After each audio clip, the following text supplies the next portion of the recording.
President of Nigeria, His Excellency President Bola Ahmed Tinubu, GCFR, thought that we are afraid of him. So, Mr. President, for your information, we are not afraid of you.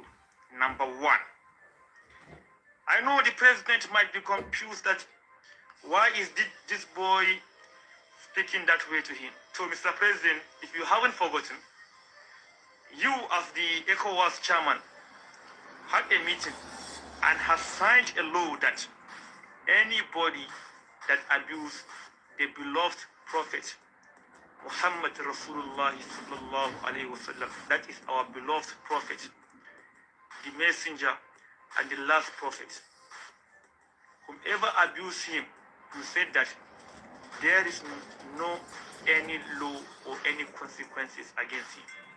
So, Mr. President, for your information, your message has been delivered. After that, we want to tell you that, Mr. President, number one, you should know that you are not the president of the Muslim. You understand? You are the president of Nigeria. Number one, you are the chairman of ECOWAS. You are not the chairman of the Muslim. So, for your information, the president of Nigeria, let me tell you something. We are not afraid of you. We are not anybody that abused the blood prophet, anybody that abused the prophet, Mr. President, believe me, that person is gone forever. Whether you like it or not, that person will be eliminated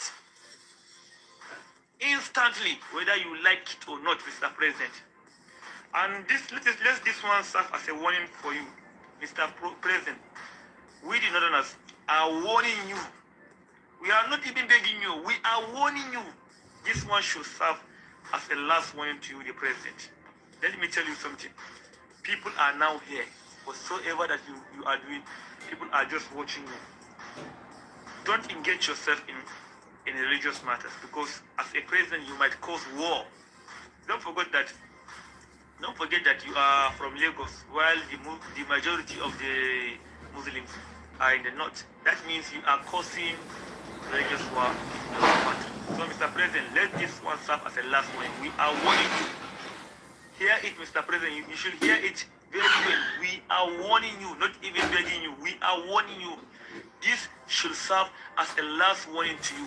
And you shall go and remove that word that you have just made, Mr. President. Go and take back your words.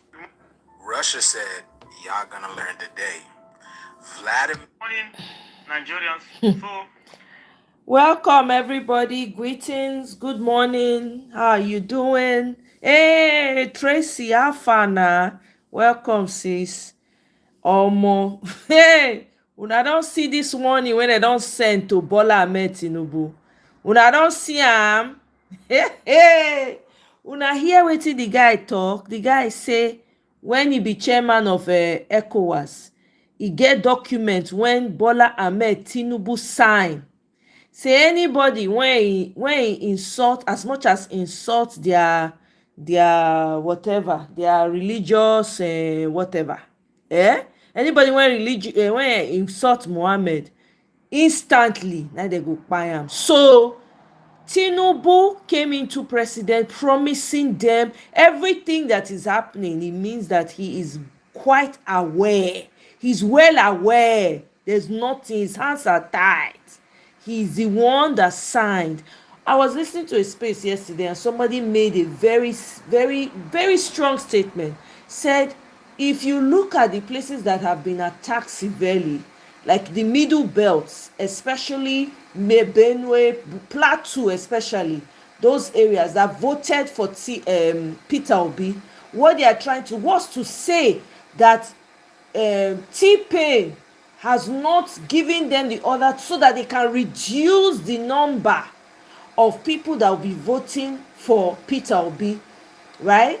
Like there was a community that kept getting hit up to 3 times, the same community, so that they are doing everything to reduce the number of people that will vote. Ay! My head scattered yesterday when I hear. Una welcome, please, as you enter, double tap to like. Double tap, double tap. Hey, wahala, my people. Wahala dey o. I no fit lie to una. This I no know whether Nigeria. Meanwhile, I no even wan dwell too much on Cameroon because we get problem, enough problem for Nigeria. Una see say na caricature 92-year-old Cameroonian president take contest, take the campaign. Hey God, hey God, abeg o. Paul Biya, he send statue of himself when he dey move and his wife to a campaign event because he's unable to attend due to old make I leave this thing, make I leave am. Sure this way. EFCC operatives dey flout chairman Olukoyede's directives. You know they said they were going to stop night raid. They're not bothered. They're not even listening to their oga. They say to hell with the oga, we are doing our own. Eh? Una remember this man? They will move to phase 2. The phase 2 is they will go into the urban cities and the truth. And let them make some revelations because some of us also have some of the bandits. We have met with some of their high commanders. 1 or 2 who have repented. They sat down with us, not once, not twice. They told us that one of the northern governors is the commander of Boko Haram in Nigeria. Boko Haram and the bandits are one and the same thing. They have a sophisticated network. During this lockdown, their planes were moving up and down as though there was no lockdown. Moving ammunitions, moving logistics, moving money, and distributing them in different parts of the country. They're already in the south, in the rainforest of the south. They're everywhere. They told us that when they finish these rural killings, they will move to phase 2. The phase 2 is they will go into the urban cities, going from house to house, killing prominent people. I can tell you, this is the game plan. By 2022, they want to start a civil war in Nigeria. Okay. Don't joke with what I'm saying. I have a PhD from Oxford University. I'm a central banker. We don't talk nonsense. Oh! So don't joke with what I'm telling you. I have this from the highest possible authority, higher authorities of some of the commanders of the killers and Boko Haram. You said northern governors, past or present, Dr. Badaya? No, current. No, they said one of them is the commander of Boko Haram in Nigeria. One of them. And they are not looking for money. They have more than enough money. In fact, he told me they just came back from... Anyway, it's worth repeating again. Meanwhile, your Kano state government, they are deploying 380 marshals to fight phone theft. Please tell me, phone theft and terrorism, which one is worse? Meanwhile, Southern Kaduna women gathered and they've been crying. They went to their government house and they've been crying about the unalivings that have been going on in their state. Anyway, Mona manage with me because my wetin dem dey call am, I don't know what happened with my password. Well, they still dey kpai people dey go and then they don sign bill. Ted Cruz don sign bill. Na the bill be this. Or wetin dem wan do with people when they dey thief, when they dey sponsor terrorism for Nigeria. There's been arguments back and forth about it. Some people are saying people were saying no, they don't want the America to come and help. That is just going to be another Libya, another what's it called, Iran, Abi Iraq or whatever, right? It was heated.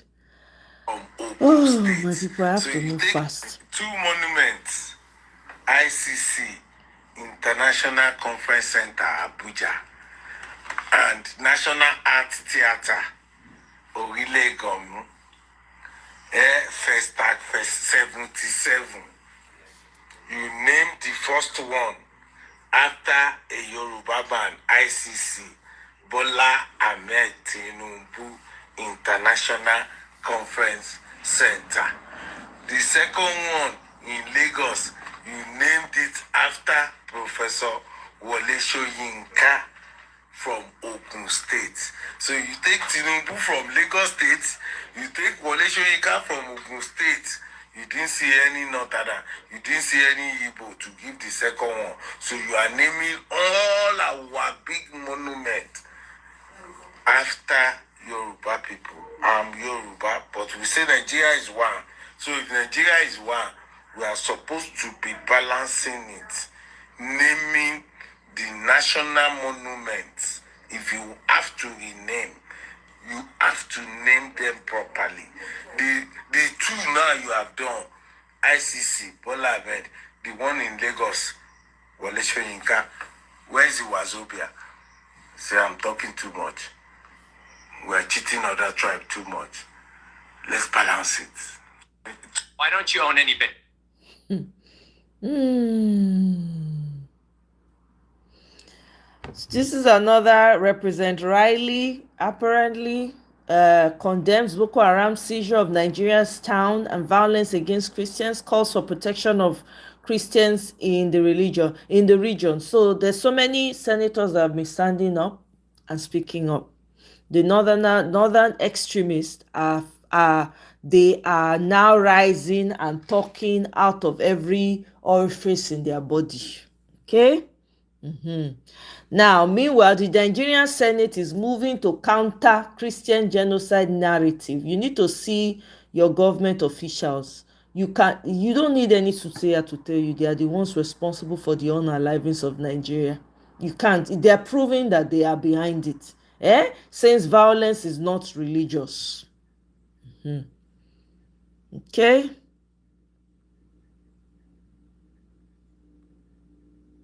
And then this is a minister's aide, Rukaya Farouk, okay, supporting the blasphemy laws, and explaining why she does not feel any remorse for anybody that they buy when they blaspheme their prophets.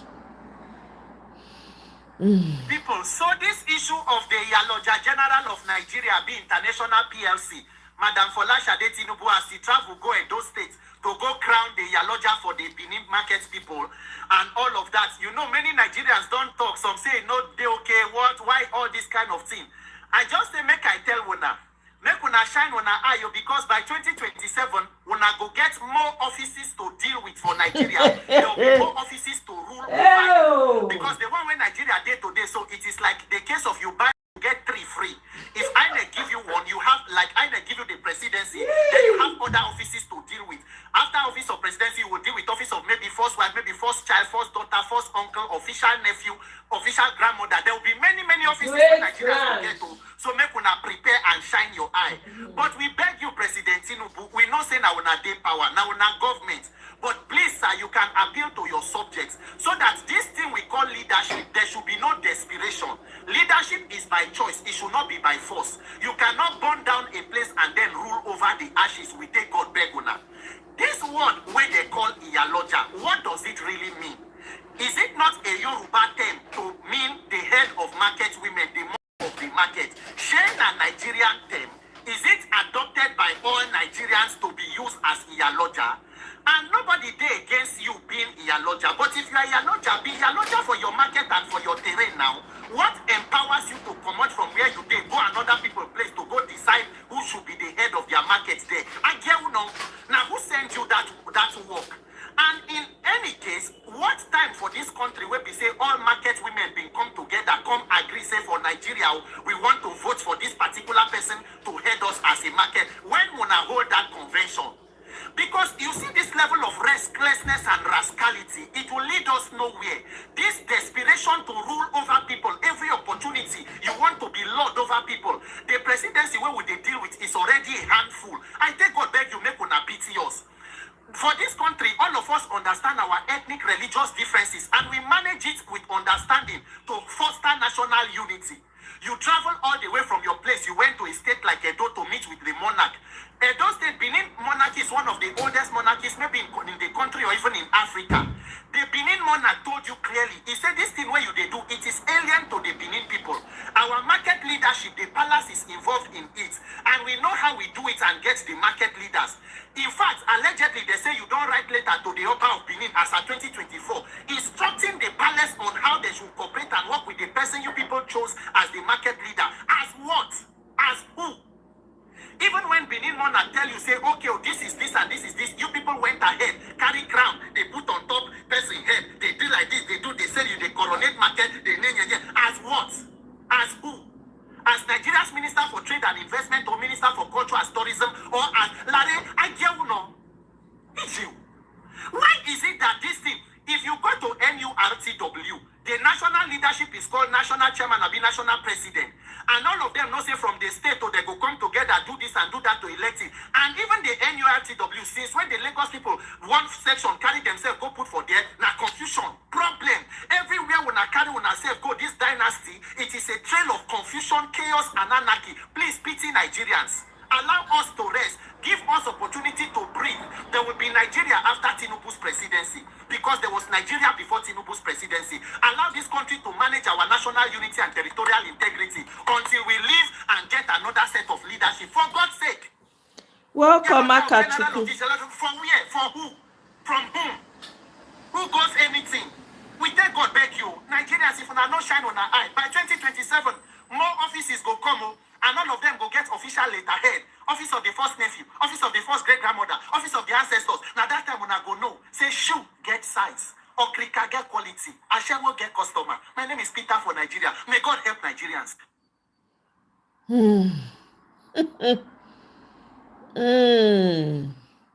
See, the El Salvador president, he share in country BTC wallet balance on X, declares over 475 million USD profit. And the man be this, yeah. This is him. He sharing for X. Look at. This is how well they are doing. Yeah. In the spirit. We listen to Barbados Prime Minister. That it was that battle within 24 hours that shook the confidence of the powers of Europe, but inspired the people of Africa and the children of the African diaspora that good Nigeria would prevail over evil and light over darkness, but only in the context of our unity. I stand here conscious that it was that battle that forged the beginnings of Pan-Africanism that eventually led to the movement for independence and the destruction of the colonial powers to give us not full development and power, but the first steps of political independence.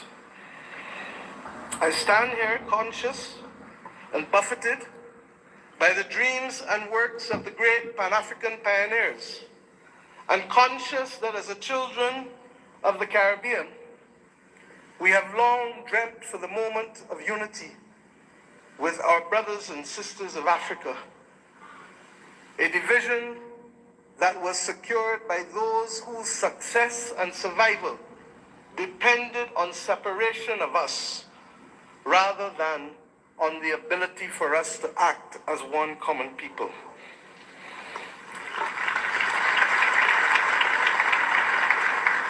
Our relationship, you can say, was embryonic, but regrettably, as long as it has been and as related as we have been, it has been sporadic. And it is up to us as the children of independent states to determine whether the history of separation shall be our future or whether the spirit of Adwa can be our inspiration to confront the challenges of a new world.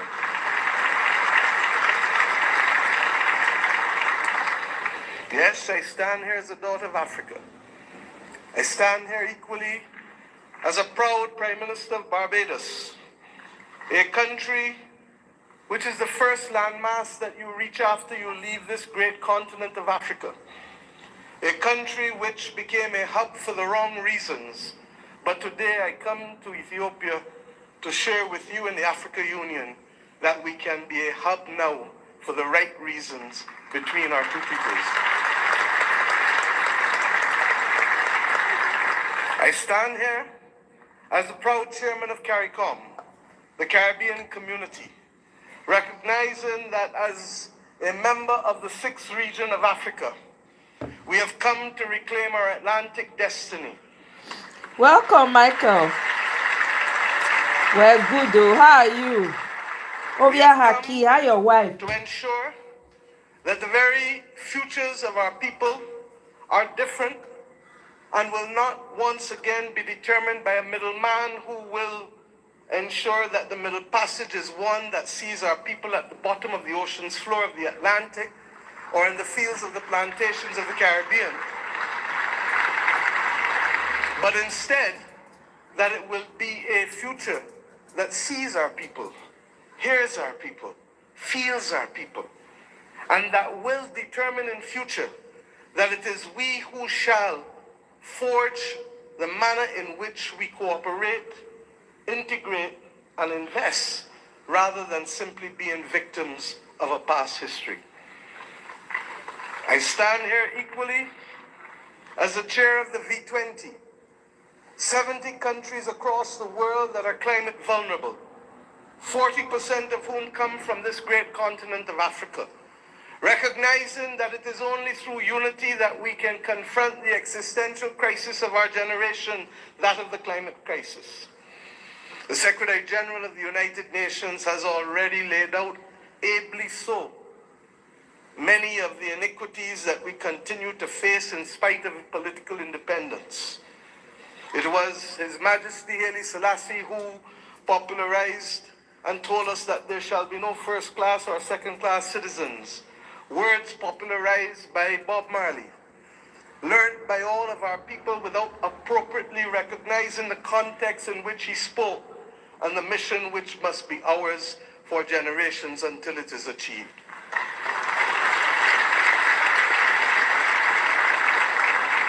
He told us that there would be war if there were first-class and second-class citizens. He told us that there would be war if the color of our skin was more significant than the color of our eyes. And we see here in the Okay, it's getting cold actually.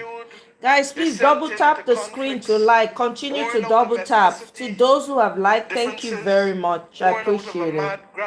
For resources not invariably. If you have not yet liked, please double tap. Continue to double tap. Seek to use our people as pawns in the determination of their own future. But we stand here as proud people, and we have enough among ourselves to know the difference between right and wrong, and to forge a future that is not for a few, but for the many. Indeed, as the world confronts the climate crisis, it is the poorest of the poor who remain the most vulnerable to floods and droughts and hurricanes. It is the poorest of the poor, and soon to be the middle of the middle, who will no longer be able to access insurance and therefore to be able to forge ahead with development if we do not make changes. We have Thank you, Michael. Of a partnership that have worked for us, not just from the spirit of Adwa and the conquest and the rise of the Pan-Africanist movement in our history, but within recent times. During the COVID-19 pandemic, it was the Africa Union, under the leadership then of President Ramaphosa, and with the assistance of Dr. Tedros of the WHO, that recognized that the Caribbean, which was being marginalized by denial of access to basic therapeutics, basic medical equipment, to vaccines, that we should not be left as pariahs on the global landscape, but that our brothers and sisters in Africa would bring us through the Africa Medical Supplies platform to be able to ensure that we could secure for our own people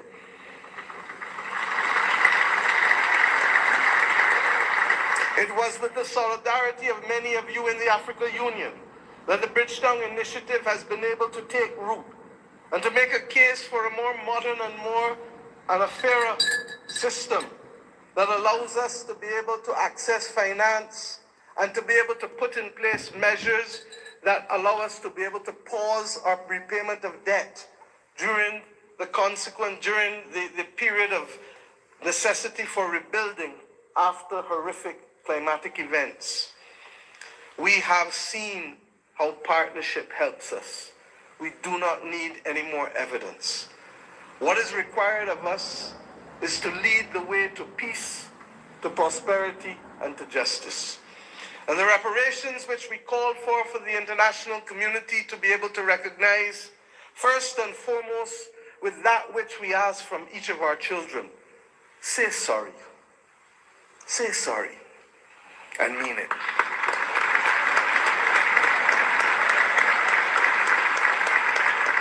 And after you say sorry, recognize that the future of the world is not possible without the stability of Africa and its diaspora.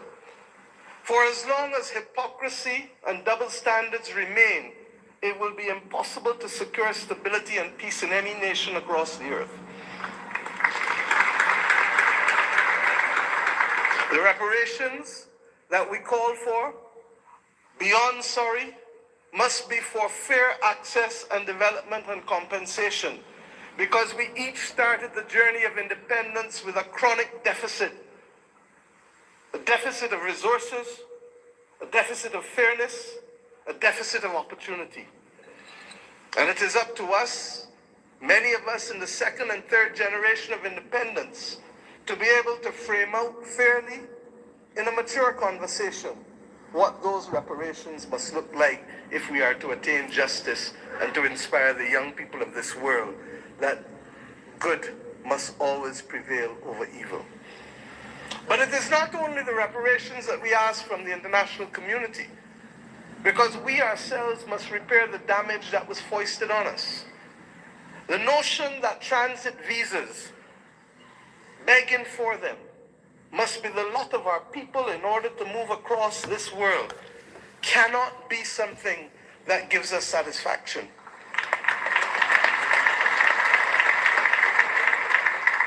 To go east and to go west, we are first forced to go north. It is not right. And it is not beyond the heads of government and heads of state, of the region, of the Caribbean community, and of the continent of Africa to determine that we must stop talking about, but simply do what is necessary to build the air bridges and sea bridges to guarantee that we control our destiny. I ask us to reflect on this because it is this simple act, apart from our music and our culture and our food, that will guarantee that it is not simply heads of government and heads of state that will meet in Accra or Bridgetown, but it is ordinary people who will be able to trade and to move from the closest point of Dakar to the closest point of Bridgetown, to be able to open up the opportunities that technically ought to be available not just simply through the Africa Free Trade Area or the CARICOM single market and economy, but through the combined opportunities provided by both.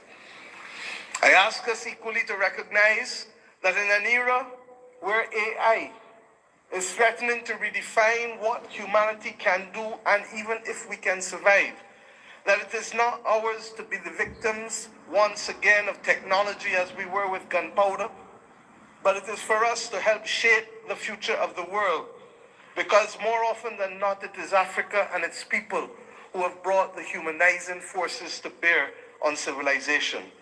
And if we are to be the cradle of civilization, then we are to be the protectors of people and planet, of humanity, as we go forward. And some watching on may say, how? And I say, how not? How not does a continent that has 40% of the world's minerals not be in charge of helping to secure the destiny and stability of the planet?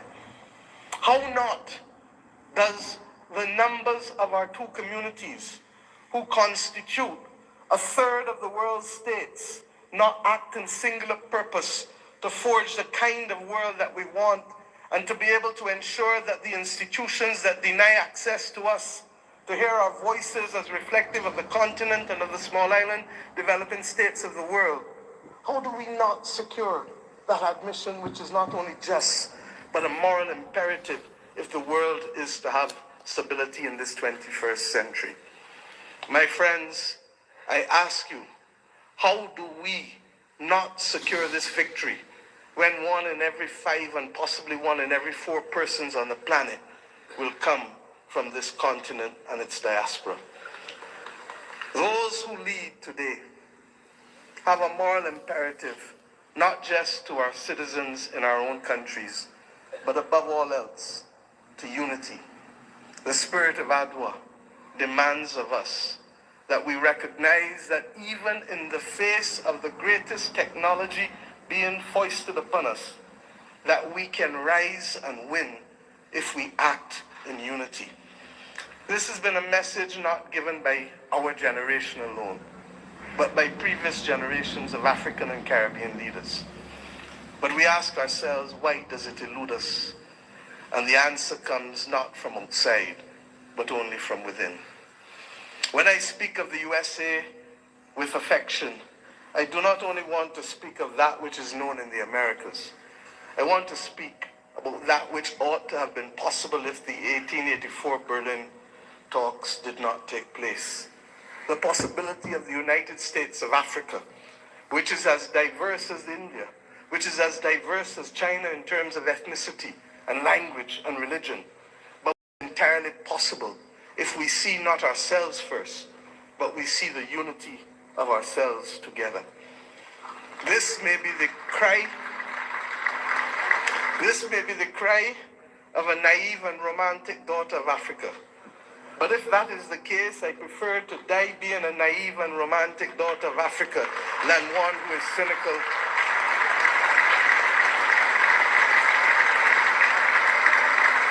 and one who is daunted by the actions and power of others. We know what it is to stand in unity with you to fight apartheid and to fight for the liberation of the peoples of Africa. For when President Castro stood to send people from his own country to Southern Africa to free your people, it was in my own country that the planes refueled, ensuring that that battle was possible.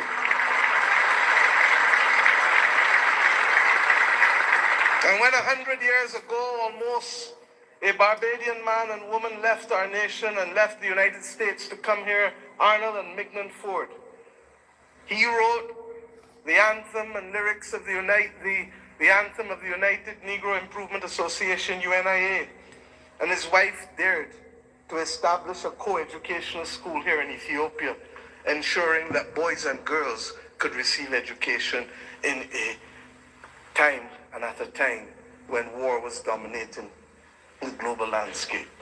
They chose to see light rather than darkness. I ask us today in tangible terms that will allow our people to travel, that will allow us to pool our investments to ensure that the people of Africa not be denied the electricity that is so necessary as a platform for participation in the new world. I ask us not only to pool that investment, but to also ensure that we pool our voices, because there is too much division in this world today. There is too much war and there is too much conflict. And what precipitates and causes that? If we leave Addis Ababa with the commitment that the world is not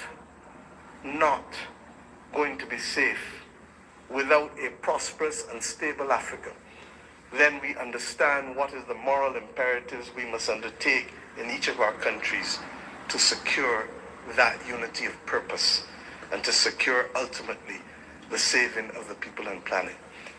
I ask you today to recognize that, and I thank Prime Minister Abiy Ahmed for agreeing that the first in-face summit of CARICOM and the Africa Union should take place here in Addis Ababa on the 7th of September of this year of our Lord.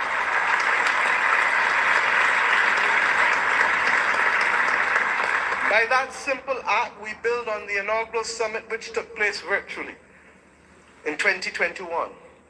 But more importantly, we seek to regularize and to establish as a permanent point of interaction the unity of which I speak and call for. And I ask you as I leave this podium to recognize that we too in the Caribbean want to see you. Indeed, in my own country in Barbados, we will celebrate the Caribbean Festival of Arts, the 15th Carifesta, from August 22nd to August 31st. And we do so not only asking for those from Cuba and Bahamas in the north, to Venezuela, to Suriname and Guyana in the south, to Belize in the west and the Eastern Caribbean, to come to express our commitment to each other creatively through food and fashion and music and dance and art and sculpture and talk of philosophy, talk of religion, talk of who we are, talk of the future.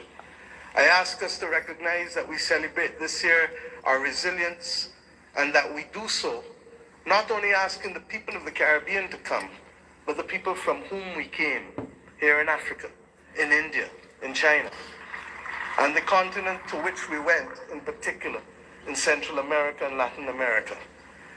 This is our moment to show the world that we were not simply apostrophes to the history and the modern history of humanity, but that truly we are the ones who can level the playing field and to create the opportunities that will allow the world to see people, hear people, and feel people, and to value the planet and its biodiversity at the very time when it is greatest in crisis. Let us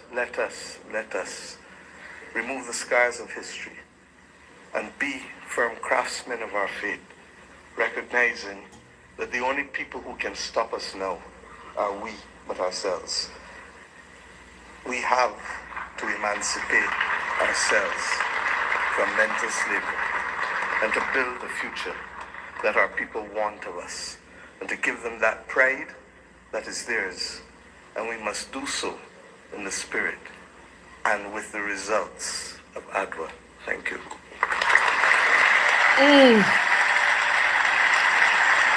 Now woman we need for Africa. Now woman I go save Africa. I don't talk I will keep saying it. I will keep saying it.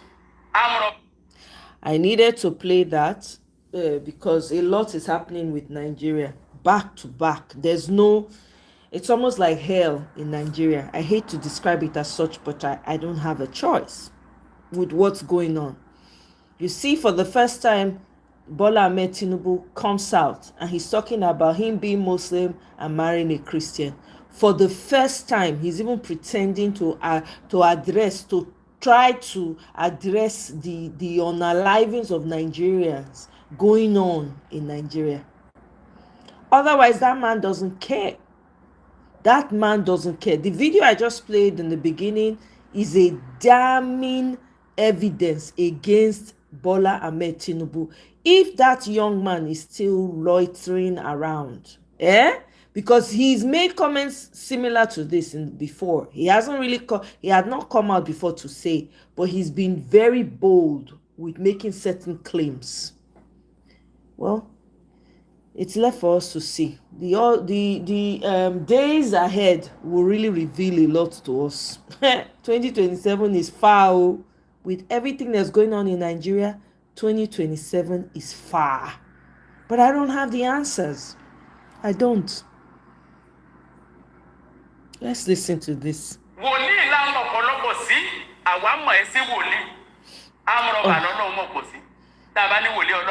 Okay, well, I can't. There's no. Let me see if I can. Okay, let me see if I can interpret the prophet. Okay, only those who understand. Yeah. Okay, never mind. Let's just keep moving.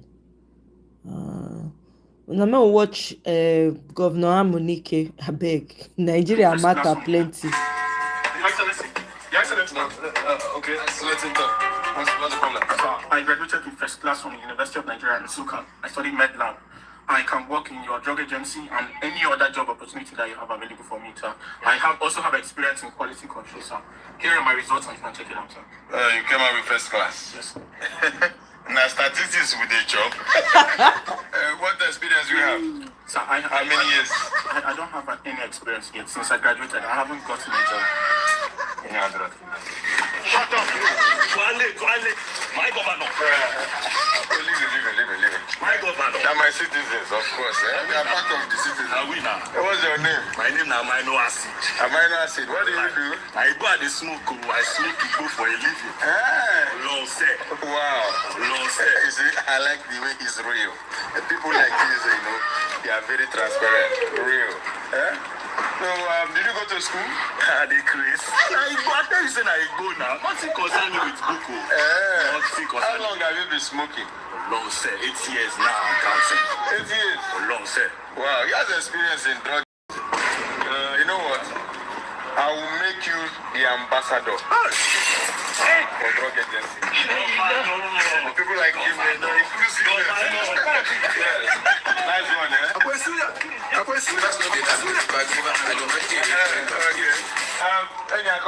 Come.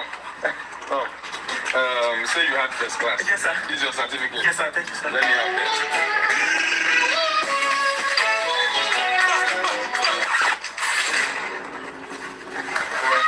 My governor. My governor. This one. This year, I go on with the ticket. Yes. You can tell where. What's going on here? What's going on? Your Excellency, this is how you people keep patronizing middle class and unqualified people. There are so many qualified youths out there seeking for jobs, but the government keep appointing people who will drive this country backward. My ambassador. Enter front. Let's go and make it official. You know this is not right, Your Excellency. You want to become a drug agent ambassador? I know they smoking book. It doesn't work like that. You know this smoking book. They give you bona, you go crazy. Come over here. Your Excellency, you know this is not right. Let's see the edit. Breaking news. The governor Omoye is appointed the new ambassador for drug agency in the state. His appointment was made based on merit, qualifications, and transparency. He was so qualified that other candidates were spreading their certificates on the ground for him to work on. The new ambassador, Dr. Amino Achdike, who has 8 years experience in drug affairs, promises to help tackle drug abuse in the state.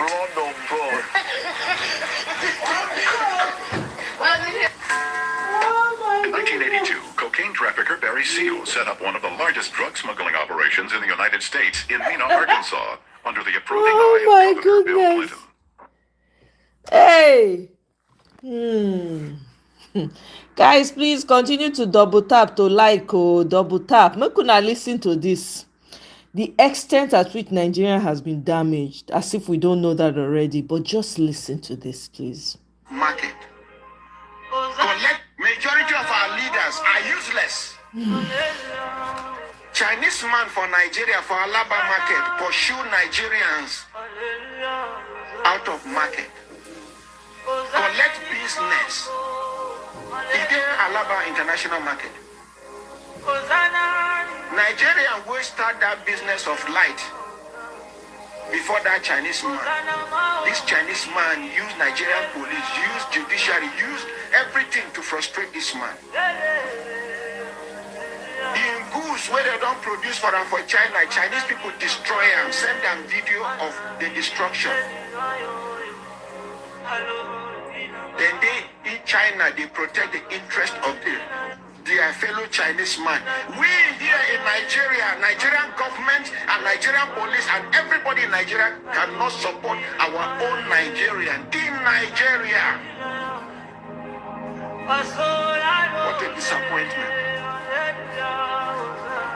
Many reasons they way sometimes person will wake up, you know, go they proud to say it be Nigerian. Chinese, they protect the interest of Chinese man in Nigeria from China. Frustrated our own, turned our brother that was a billionaire to a beggar.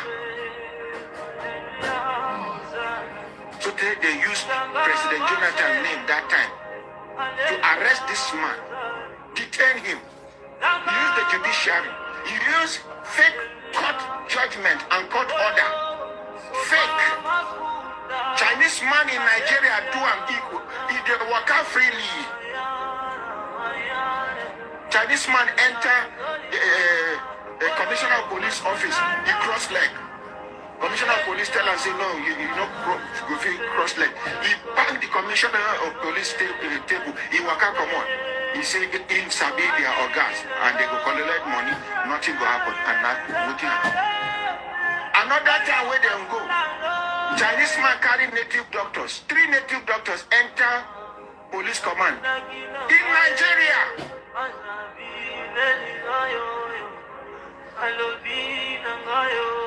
Nigerian citizens are the most vulnerable citizens in the whole world. What a shame. What a disgrace. What a lack of value. Chinese man in Nigeria maltreating a Nigerian citizen. Welcome, Marcus. Nigeria. Thank you, my brother. Guys, please continue to double tap to like. This, the market in Kano, Kwari, they are there. Some of the businesses where Nigerians they do, Chinese people don't take over. Can you go to their country and do retail? For where? You well? For where? If our government is responsible, they will apply the same principle and policy. If Nigerians cannot do retail in your country, you cannot do retail in this country.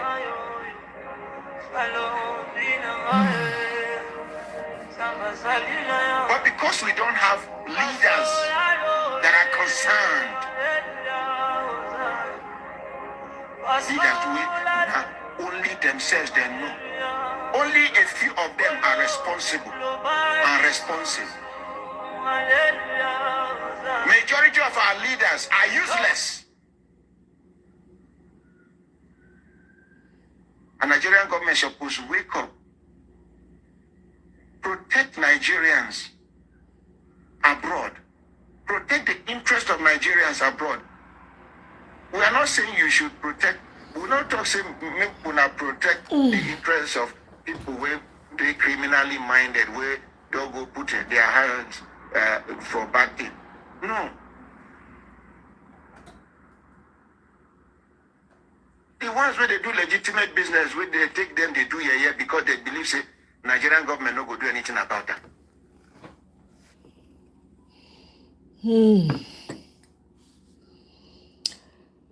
So yesterday, bandits spy 27 people in fresh attack in Kogi's Yagba West as insecurity worsens. Bandits overrun seized 6 machine guns, 30,000 rounds of ammunition from Nigerian Army in Kwara as Air Force declines support. This is Sahara reporters, all Sahara reporters. Now, they came out and they debunked it and they said that's not true. But you know, you and I know how things are in Nigeria. Now, listen to Harrison, another of our respected activists. Good morning, my name is Harrison.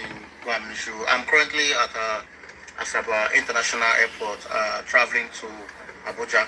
I was in Kogi State when I received this letter, that police are inviting me to Abuja. All right. What happened? I posted this video on social media space. This video where this man, Mr. Godwin, was being brutalized by this group of persons. All right. After I posted this video, I personally visited the hospital. This is the video where I met the man. The man explained everything that happened. I quickly wrote a petition to the Commissioner of Police, Delta State. This is the petition. This petition was not approved immediately. And the man in this video wearing white is called Chief Ohai in Obashuku. The man went to Abuja, got a petition approved, used police from Abuja, came to Asaba, and came to Washuku and started arresting witnesses to this video. Those people who are supposed to stand as witness to the man being brutalized here, and also looking for the man also to arrest Mr. Godwin, the man that was brutalized. Police are looking for him everywhere from Abuja. Now, this is a man who committed a crime. The man who's supposed to be behind bars, who's supposed to be in the cell or charged to court for what he committed. The mistake that this man, this chief or the mistake you made in your life is including me in that petition that you wrote to the IG or whoever you wrote to. The biggest mistake of your life was including my name in it. And the police who are covering you, shame on them. Every policeman covering you, shame on them. Because a policeman should stand for what is right, should stand for justice. No investigation, nothing. You people left us about to Aguashuku and started arresting people, innocent people that did nothing. The petition that was submitted against him, he refused to honor the police invitation in Asaba. The DPO refused to honor Aguashuku DPO. Now he still go arrest the man who for sale. Now they're still going to fine because he went there after after they assaulted this man. They took him to detain him in Aguashuku police station. It's not right. It's not right. So I'll be in Abuja to answer to this invitation from the police, and I believe justice will prevail. Thank you, everyone.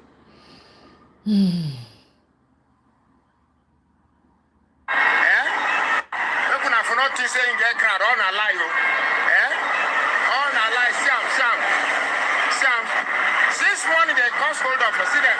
Yeah, human beings. All this weird, see the only crowd. See the only crowd, see them.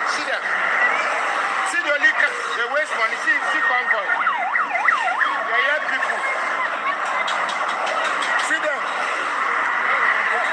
them. Guys, please continue to double tap to like the live if you haven't already done so. If you have, thank you very much.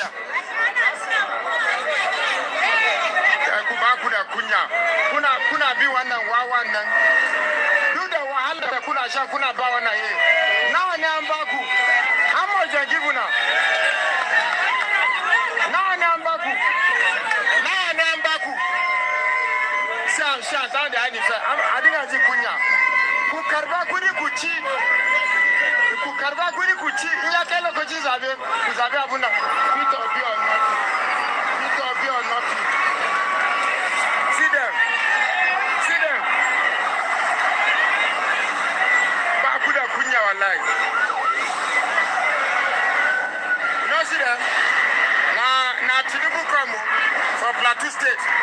Nothing. Na rented crowd. Now the left way welcome Peter Bibi that. Left way welcome Tinubu that. Yeah, the smell. This is how they rent. Now, so rented people now they rent. They not get original, organic followers. Where go show love. Say yes. This president has come, I have to go and work because, he's really doing well for us. No love.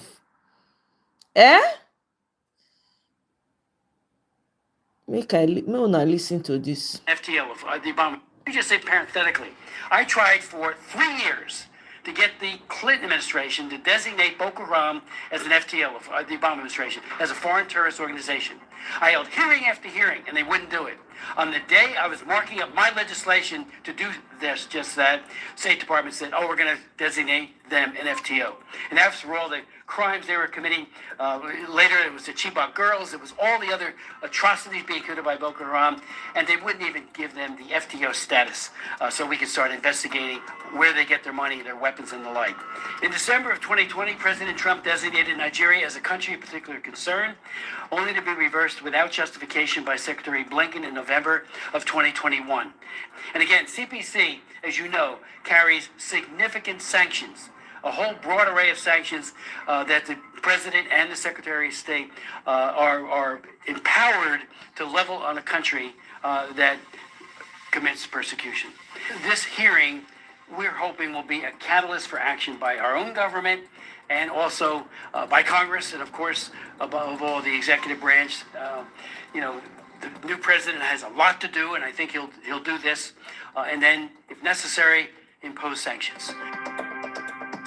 Your money, $697 million annually, plus the shipments of cash funds madrasas, ISIS, Al-Qaeda, Boko Haram, ISIS Khorasan, terrorist training camps. That's what it's funding.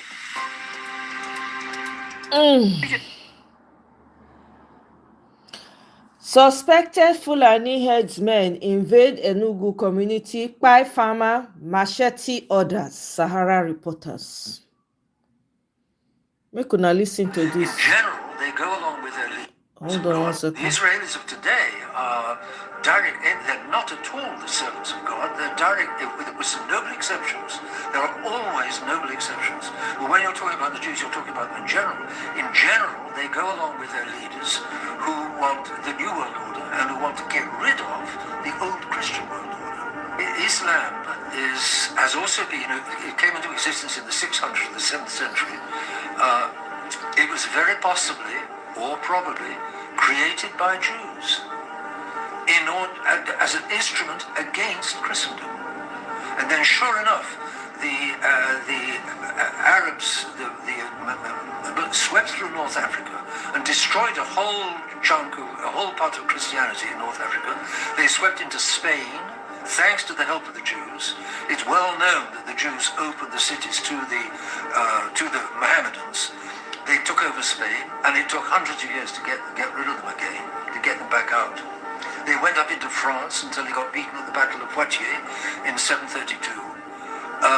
And again in European history, the Saracens, the Turks, the Arabs, the Muslims, there's various names for them. They've kept trying to get into, they're enemies of Christendom, they're enemies of Christian Europe, and they've tried to get into Europe again and again, and the Jews will each time, most likely, the Jews will have helped them, will have organized it, will have financed it. And that's exactly what we see this time. It's George Soros who's been financing the Arab invasion. They've been organizing, and you have that famous clip on TV of Barbara Spector, the Swedish Jewess. It's a very famous clip with good reason. And she's apparently ignorant of what she's saying. She says, we Jews need to organize the invasion of Europe by non-Christians so that Europe will become multicultural. Multiculti is an invention of the Jews, surely. And therefore, that will act to dissolve the identity and vestigial Christianity of the once Christian nations and of the dilution of the once Christian white race. And once the Jews can dissolve the once Christian nations and can dilute the once white race by miscegenation, by mixing the races, by marriage with other races, once they can do that, they're going to be a significant step closer to achieving their New World Order. The Israeli... Moving along. I don't know if this is in Yoruba, but What is it? We need hold on one second. have our own local arrangement. Like somebody said, we need people.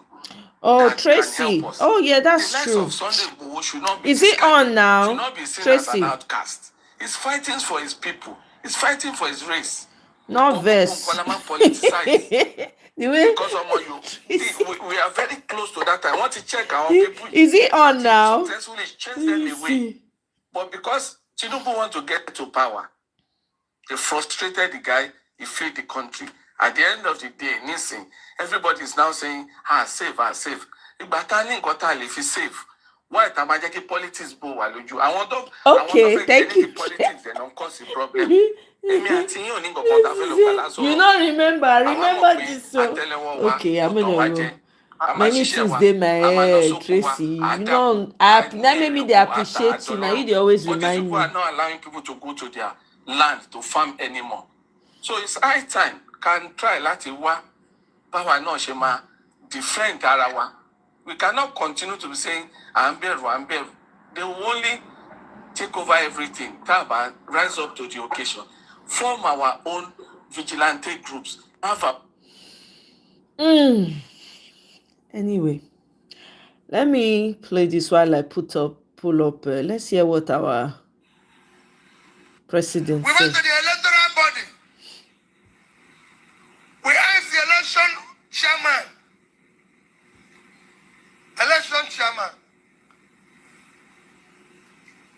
how do you conduct your election? What is qualification for president? He told us, you have to have this secondary school, this university, this. I said, supposing if you don't have it, or supposing it's in doubt or it's false, he said, listen, what are you talking? If you don't have it or you forge it, you'll be in jail. Dr. Kachi is on Precious Anyu. The guy is always coming with receipts. So you sure someone will not listen to that one first? Tracy. Now always explosive. And he want to expose Kenneth Okonkwo join. After the election, can the person change the party? Tracy, let me know. Now you go die. Now you go let me know which direction. You can only But change your Dr. party Kachi, during they the always election. come with receipts, sha. After election, you stay with the party. It doesn't stop you from supporting any other person. You can support somebody who's good. Yeah. Tracy, I'm waiting. No. Should I start with Precious? Okay. All right. You know, say I need to take permission. Nah, you know. Okay, let's go there. All right, guys. Let's do this. Telling you. So I think the issue about reforming us. Let me go to her station, her thing directly. We can come back to Barrister Darlington later on. You know what I mean? I mean, the president talked a lot of things when inside the October 1 speech. And one of those things we're talking about the growth of our GDP. You don't know, say, and how we don't win the war against this for inside Nigeria. So this one will be say some people don't carry Jonathan go court. So here say today Monday, the Federal High Court today for Abuja Monday asked to issue an order of perpetual injunction restraining former President Goodluck Jonathan from presenting himself as any political party candidate. Can you imagine? For 2027. So make it not even try him. The court was equally urged to bar the Independent National Electoral Commission from accepting any form from any political party, Jonathan's name, or even publishing same as duly nominated candidates for the presidential election. While ex-President Jonathan was cited as... Okay, really quickly, right? So I don't know if you guys are aware, Ted Cruz has introduced legislation to protect Christians in Nigeria. This was what I think 2 days ago, if I'm correct. He has introduced legislation, and I think it's already passed second reading. I think it's already passed because it came out. Yeah, the completed document came out. Just in case you guys are not aware, I'm sure a lot of you are already aware of this. While ex-President Jonathan was cited as first defendants in the matter, both INEC and the Attorney General of the Federation were listed as second, third, and fourth defendants, respectively. Now, Adam Soshimole don't talk, say because of the whole of South now, all the governors in South are now APC. So say, you don't get as Jonathan tried drum, they no go vote for him because all South governors now are APC. Then, if that's an only enemy, then go fit encourage and make it contest election. Then why else would they take him to court? Or why is he taken to court? If truly the odds are against him in 2027, what does this speak to? Some people say that desperation, but let me take your opinion, sir. Well, you know our laws are very plain. President Jonathan has every right to make himself available for any election he deems fit. All ambitions are legitimate, and I think those who are also going to court are seeking for interpretations of a law that was made during the period of President Buhari to say that anybody who had been sworn in twice as president is barred from being sworn in a third time. Well, if they seek that interpretation, you can't stop anybody from going to court. But this is not just an interpretation they're seeking. They're seeking for perpetual injunction to stop him from being nominated as a candidate in any political party. That's what I'm asking. Why? Right. If the perpetual injunction is not in line with our laws, for anybody to perpetually bring an injunction to restrain a Nigerian from being available at an election, the courts will do justice to that interpretation. I'm not worried about this kind of acrobatics. They are normal, they are expected. Even the one from Omoye has no right to now talk about what governors are doing. Governors are behaving in line with fears and threats. And what happened in Edo State informed a lot of governors. If they are not sweet with the president, INEC could be sent to come and capture their state. So it has nothing to do with what the voters on the streets will do. Don't forget, in 2015, everybody was with President Jonathan. So he's saying, yet at the elections, we saw something different. So I will just tell Oshomole to go and sit down one place, allow the process to go through itself. Our country is going through a historical period, and that historical period is marked by the voters driven by young people seeking a new country, and then people like Oshomole and others either engaging in voter suppression or undermining the right of Nigerians to autonomously take part in the electoral process. So that's why I say this is a historical period in Nigeria's time, and we have to go through it, but we also need to learn to respect the law and respect the right of other Nigerians to be available at elections. So I see everything as a part of the flux that our country is going through, and I simply seek to enjoy it, not allow it to worry ourselves, because I know from here we will still get to a better place. There was a time it was so difficult, we were choked during the Abacha period, but it came and went, and then Nigeria became free again. We had the same thing under General Babangida, even under Buhari, when nepotism was weaponized, and when Buhari then sought to subjugate the Igbos, and later on, when nobody said, everybody joined. Tracy, he has. Game, and today, yep, they want to use absolutely. Everywhere. I saw it coming. All regions. So these things come. I'm telling you, go simply because we have severe teething problems in growing. Is it possible that these people already know what we're up against, and I'm not saying anything? In growing into nations. So you think Senator Buhari now starts or lay the precedent to Fulanis attacking communities for Nigeria? People go tell you say X-Men attack on the existence. No. It was there as headsmen. Farmer head clash, as they call it. Apparently, I heard that this thing started with Obasanjo in 1990s. It started with Obasanjo in the 90s. That's what I found out yesterday. All Fulanis of the world, they were having challenges in war zones, like in Mali, where they were fighting in central Mali, like in Central African Republic, in Burkina Faso, and other parts of the Sahel. But they said this thing started in the 90s with Obasanjo, when Obasanjo actually agreed to give the northern region Sharia law. That's when this whole thing started. So it did not start with Jonathan or start with Tinubu. It started with Obasanjo in the 90s when he agreed to approve for the North to have Sharia law. If you notice, the country is like operating under two legal systems. You guys remember the recent case of the blasphemy that's been going on? Is it blasphemy or the guy that sang or wrote or something like that? They are insisting, even after the Supreme Court said no, they are insisting, Sharia law is insisting that if the man is found guilty, they are going to, hey God, as if na cockroach, as if na ants.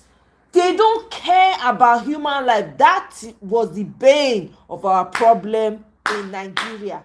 How can you have a nation with so many tribes, so many religion, everybody gets wetin dem dey practice, you come and give a section of that country the power to do as they like.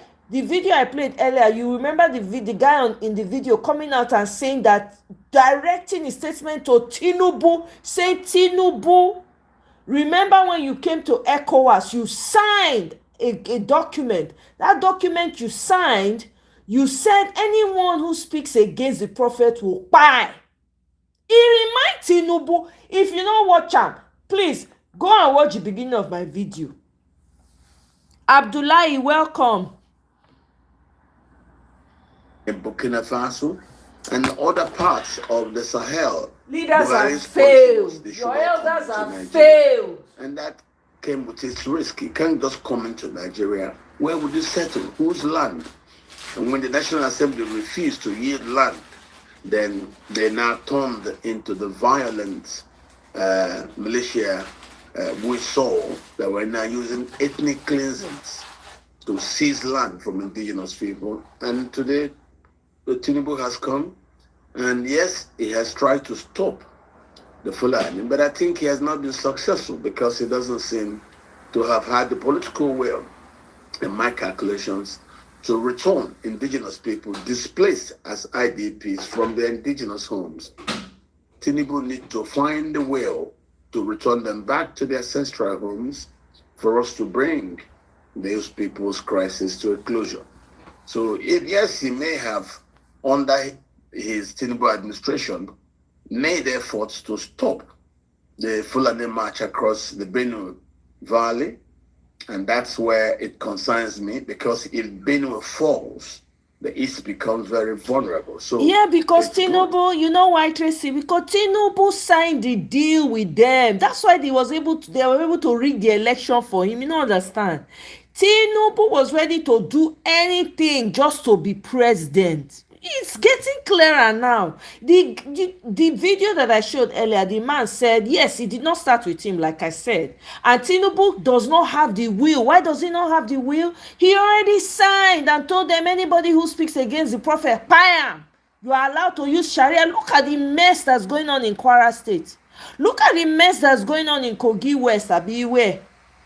Look at the mess that's going on around. Why do you think he's not? Yawata, he did not even go to the community where it happened. Iman does it. What did he, when he went to Benue State, where that catastrophe, what did he say? He said they should come together and talk so that they can live peacefully together. Isn't that what he said? There's no will. You know, this is not the first time. The video I played, the first instance, when I started the show, when the guy was, that particular guy has made a video before, and anytime he does a video, he directs it he does not care to tip in directly. Another guy has done a video where he said, Tinubu, I forget what the guy said, another Fulani guy.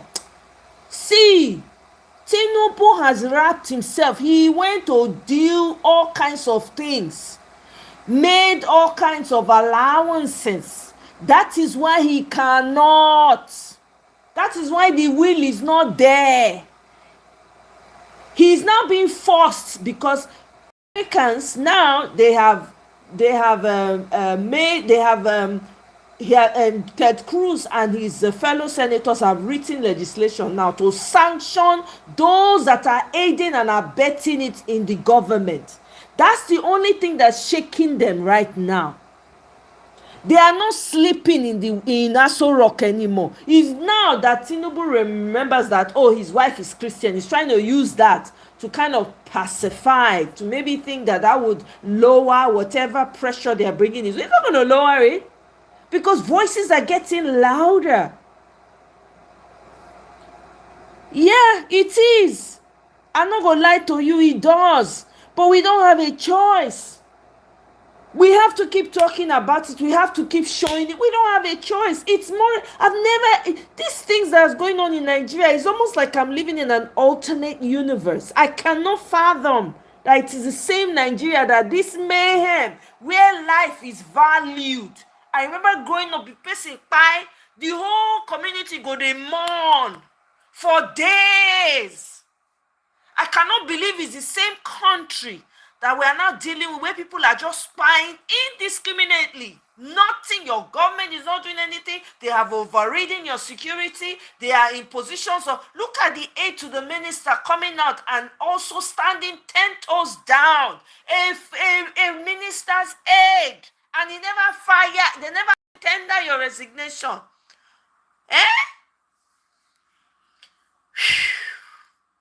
That's where it concerns me, because if Benue falls, the East becomes very vulnerable. So it's good that we have stopped them in Benue. But whatever it is that makes them sack Christians in Benue and Plateau State is the reason why members of the U.S. Congress are now citing Nigeria as a country of particular interest, because Benue State is 98% Christian, mostly Catholics, then followed by the NKSC, which is Lingua Christi Al Sudan Hentif, is a TV African church system, which literally interprets as People of Christ, Lingua Christi Al Sudan, in the Sudan, Hentif.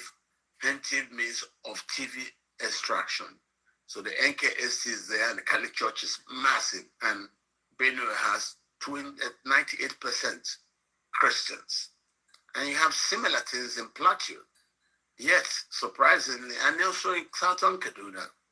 And these Fulani militias, who are mostly Muslims, are sacking these people in this Christian. So you think it's a calculated attempt or attack on Christians, just like the international community they think? You think it's a calculated attack on Christians? Because presidents don't think nothing like that. It is a calculated attempt. It is. No, there is. There is. It started in 1978. Okay, I remember we went through the civil war with Yakubu Gowon, who was a Christian. Then the Murtala Mohammed coup occurred, and after Murtala was killed, Obasanjo became president. Obasanjo, another Christian. Then when they now went for the conference in 78, you now saw a rise in Muslim militancy, and from then there was now news that we came back to democracy through Obasanjo into Shagari, and as Shagari was leaving, equipment was supposed to come in, then Buhari struck. And from that Buhari striking, it was all Muslims. You had a cascade of coups that now wrote decrees, and they're trying to Islamize the country. It was 35% Muslim at the end of the Civil War. Today, the Muslims won't let anybody have peace. Today, you see Boko Haram, it's an Islamic insurgency. You have the Fulani militia thing. It's also an Islamic insurgency. I don't want to believe we're having an issue, please. I don't want to have network issue today at all. Insurgency. Okay. So, and I believe that the Christians are right to claim that they are being killed in north central Nigeria and also in other parts of Nigeria, and they are being killed by an Islamic militia. Whatever you say, it is correct. That's what it is. But the president say they know they targeted at Christians. Saying a lie. In fact, Bayo Ononuga responded to Ted Cruz, U.S. Senator Ted Cruz, when he raised that issue, and also tweet about it. He said a lie, saying not be true. And several people don't talk, saying a lie, saying not be saying just propaganda what they won't use against our president Bola Ahmed Tinubu. So this one when you talk now, they did. It's not true. Who are the people? The people being attacked in Benue? Who are they? But they're attacking people in Borno State, Zamfara State. They're also Muslims. Listen, there are people in Borno. There are people in Borno who are Christians who also been attacked. If the Muslims are not willing to cry, the Christians are willing to cry. Very simple. You're hit, someone else is hit, and then you're keeping quiet. That person may not keep quiet. they've complained, and the government doesn't want to listen to them, and they think if they go to the United States and start saying we're being attacked and government is not doing anything because government is a government of Muslim ticket and we are Christians. So, and now they get a hearing and people start listening to them, taking their case. That is the platforms that gives them traction. So you're looking for anything to do to stay alive. So if claiming that you're being killed because you're a Christian is going to get the international community to wake up and listen to you, claim it. How did we get here?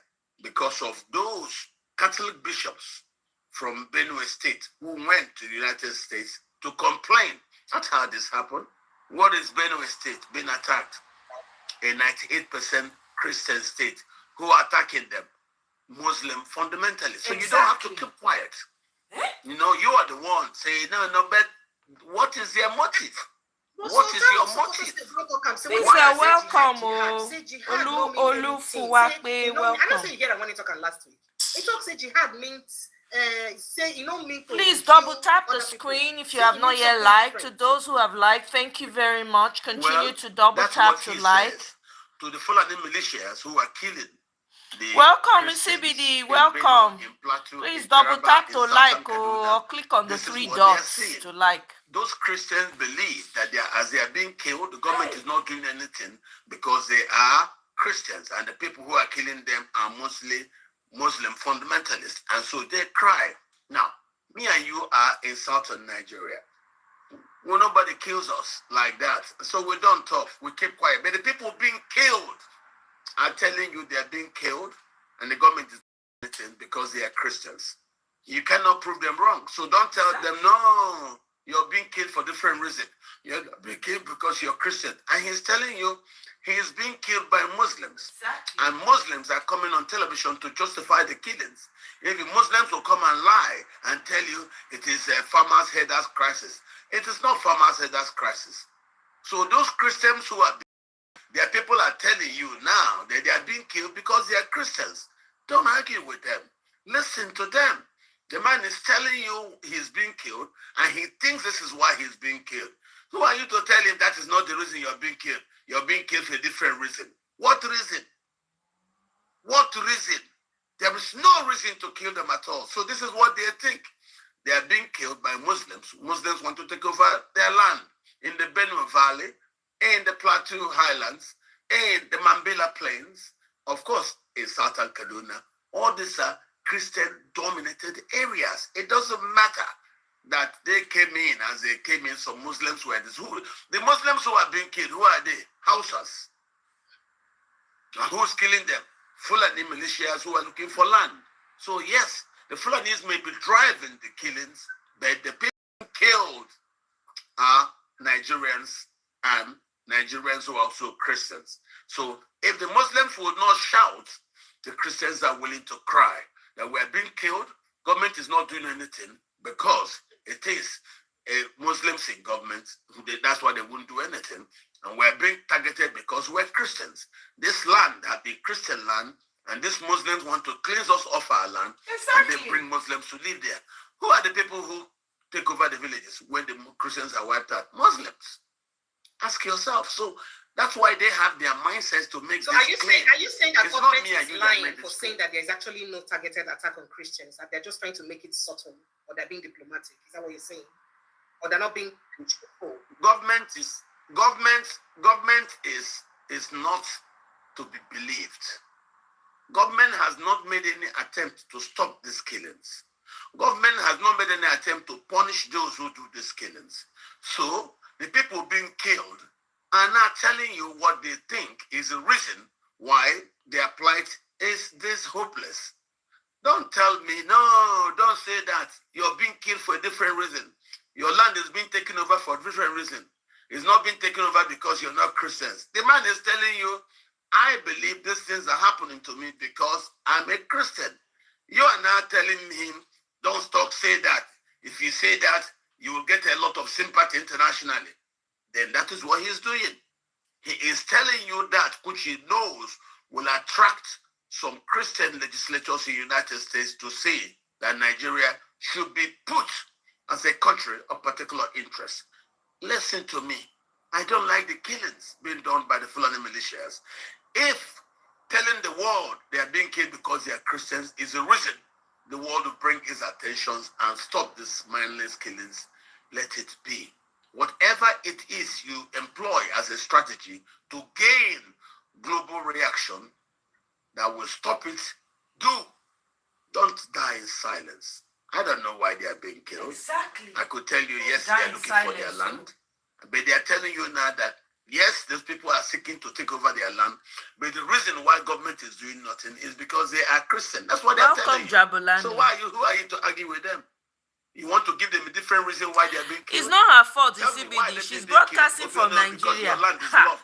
We like your land. You have water. You have good run grass. to fight another you have a particular day, species of elephant grass that our cattle love. So that's why we like to take your land and drive you out of it. And they are telling you that is just one thing. You may want their land, but the government is not doing anything because the government is okay. You remove the Christians and then bring back the Muslims. Don't forget, at the end of the Nigeria Civil War, Nigeria was 35% Muslim. Till tomorrow, Nigeria remains a Christian majority Sorry if I said that wrong. It has not changed. It's risky in A lot of CBD, the so this population is of why the we north cannot give up are on what we are Christians. doing here. This is Why why we would continue the Muslims to talk. behave as if Christians don't exist there? Because somehow They we talk get Christians to all over the help places them, where these things are you know, happening. give them energy. The places from you don't behind. have too much Christians are places like Katsina, Zamfara, and Sokoto, where specifically Fulanis from the Sahel are being used to seize Hausa land, swaths of Hausa land. Can you imagine? And then keep them away. So I think democracy is revealing its own dirty sides. Exactly. And our government's inability to wake up to safeguard the citizens is now beginning to bring out words from the citizens. Yes. The citizens are the ones. Citizens in Plateau, citizens in Taraba, citizens in Benue, citizens in Southern Kaduna came together, went abroad, and told the international community that they believe the reasons the government has done nothing to save them or help their situation. Now that they've made that tape, you are now running up and down. Because of that accusation, like they now have chicken. traffic. Yes. They now have international community listening to them. So why are you going to tell them, no, don't go to the international community? I mean, come on. It's just, we don't care. It's not true. They are telling you now, this is why they think you don't care. Because you are a Muslim. You think saying that the Muslim ticket will get be part of the reason we make people feel this way. If to say that Muslim Christian tickets, they feel the same way. Because we don't hear too much about Christian genocide during Buhari's tenure. Because Pastor Shibajo was the vice. So why do you think there is noise about Christian genocide now? Do you think the Muslim ticket is playing a key role? Why would you do a Muslim ticket in the a first place? Majority country? God will bless if you. If not, you want to, you have an agenda. State capture. That's what it is. Yes. All the Muslims have done is to try to capture the state of Nigeria. So they don't want proper elections. And how did they gain advantage? Through Buhari's coup. Exactly. Removing Shehu Shagari. Yes. Because Shagari was going to hand over to Ekweme. Buhari stopped him with his coup. Since that coup, Babangida came after Buhari. After that, all the coups you've had have all been Muslim-led coup. Exactly. And they used that advantage to write decrees that gave Muslims advantage. And then the rest is history. So why would you do that? Why would you? That is what you need to look at the history. So when you now hear the people in the north saying that they are being killed in North Central, because in North Central is a Christian enclave, from Taraba to Benue, from Plateau to Kaduna South, to all of it there. That is a Christian belt. That's where these killings are happening. And they are telling you that they believe the reasons why nobody is doing anything about their case is because the government is a Muslim government and they are Christians. This is their words. So if you want to now say their words are not true, tell them the reasons why government is not doing anything to save their case. This is what I want to ask. Tell us the reason. All right, sir. So there's a tweet I just highlighted. This is the tweet by U.S. Senator Senator Ted Cruz. He tweeted and said, officials in Nigeria are ignoring and even facilitating the mass murder of Christians and Islamic jihadists. Now it's time to hold those responsible accountable. My Nigeria Religious Freedom Accountability Act would target these officials with powerful sanctions and other tools. That is not just my attention, because why Onaga responded to him, but my attention at the one way on that. I see way on that. See what's in the reply. Gary Goldstein. It talks say focus on the entire government. And we see the advisor make it push for a bill. Make it focus on the entire government. Cut them off from the US marketplace. Yes. Now we see the advice. Declare officials persona non grata. Bam. Bomb the area where Boko Haram and other Muslim enemies or armies are located, and provide local Christian communities with arms and training. That is it. Make with the Chris. Ha! Yes. If the advice is to be heeded, then you will have an escalation of the current war, of the current slow motion war. That's a war. The Christians have to also fight them. So I've been saying this. I say we are at war. We are already at war. What is left? We are already at war. Then they kill people like Nama for Nigeria. It can't be like say they won't desensitize us from looking at human life and not having that same empathy and not having that same, sorrow that, oh my goodness, a life has been taken. They are desensitizing Nigerians consistently, back to back. This is a psychological warfare. Not only are they worrying us in our minds psychologically, they're already worrying you with what you see. So the moment you see that, you are used to it. Why would you want to get used to that? We've been fighting a war since. Quiet war, and your government, every administration that has come that had the power to do the right thing will not do. Jonathan came, he has members of Boko Haram in his government. How you go as chief commander, they go get that kind of thing around you, not do anything, no will, zero zeal, zero will. Complain. Oh, we have these people. Now when boo don't buy. That time, Jonathan, remember, say, oh, by the way, Boko Haram been nominate Buhari to negotiate on their behalf. You not talk and sit. You see that your leaders are also enablers? You people have the dumbest set of leaders ever. I've never seen. Dumbest. They don't have any plan for you, no future for you, nothing as far as saying them and their family. That's it. Obasanjo come. When Obasanjo had the more power to do and no, he not do it. He keep on, so he pet them. See, it did not become bigger problem. Now they run from here to there, giving speeches, nonsense speech. When your grandchildren are now, they are turning their lives upside down. This one entered through the back door. Nobody voted for him. He entered through the back door, finish. He not fit do anything. He dey dodge am. Do you know how long these people have been crying in Middle Belt? They've been crying in the Middle Belt. Just Benue, they've been crying. The moment they saw that one Reverend Father went to the international, when you don't they cry, see somebody they hear you, they go international committee, go lay complaint down. First of all, they even dealt with that Reverend Father. I think they went to the Reverend Father's village and just raised it. I think, or even by some of his family members. If I remember correctly, people should remind me if what I'm saying is accurate. When they don't come back now, they don't finally, then you see the way the creator works. Shetima can't go, the leader of them all. He can't go there, you are pointing finger, the rest are pointing back at you. They talk about other people pain. Meanwhile, you have people weeping.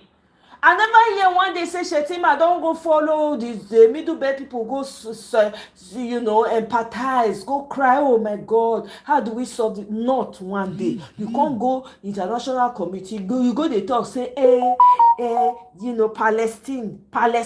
Palestinian, right? This one, that one. Meanwhile, fire they catch for your house. You see how City exposed himself? I'm telling you, that is what the trigger was. Once he come out, they say, oh, let's open the books on these people.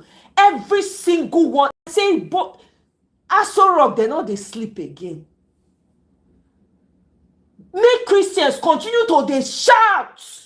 Anybody when no say e dey pain am, you go come out come express your pain. No use people when they cry, when they suffer this thing, till they cover your own. When Christians they complain now, you people are coming out and say, also they are killing Muslims. Why una not come out?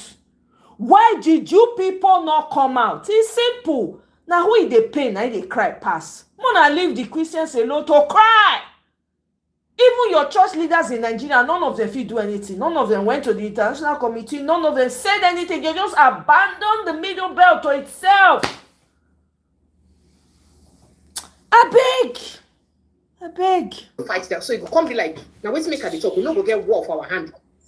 Yes, because the government, in trying to fight the Islamic fundamentalist war, is even trying to allow Nigerians to organize forest guards, all that state police.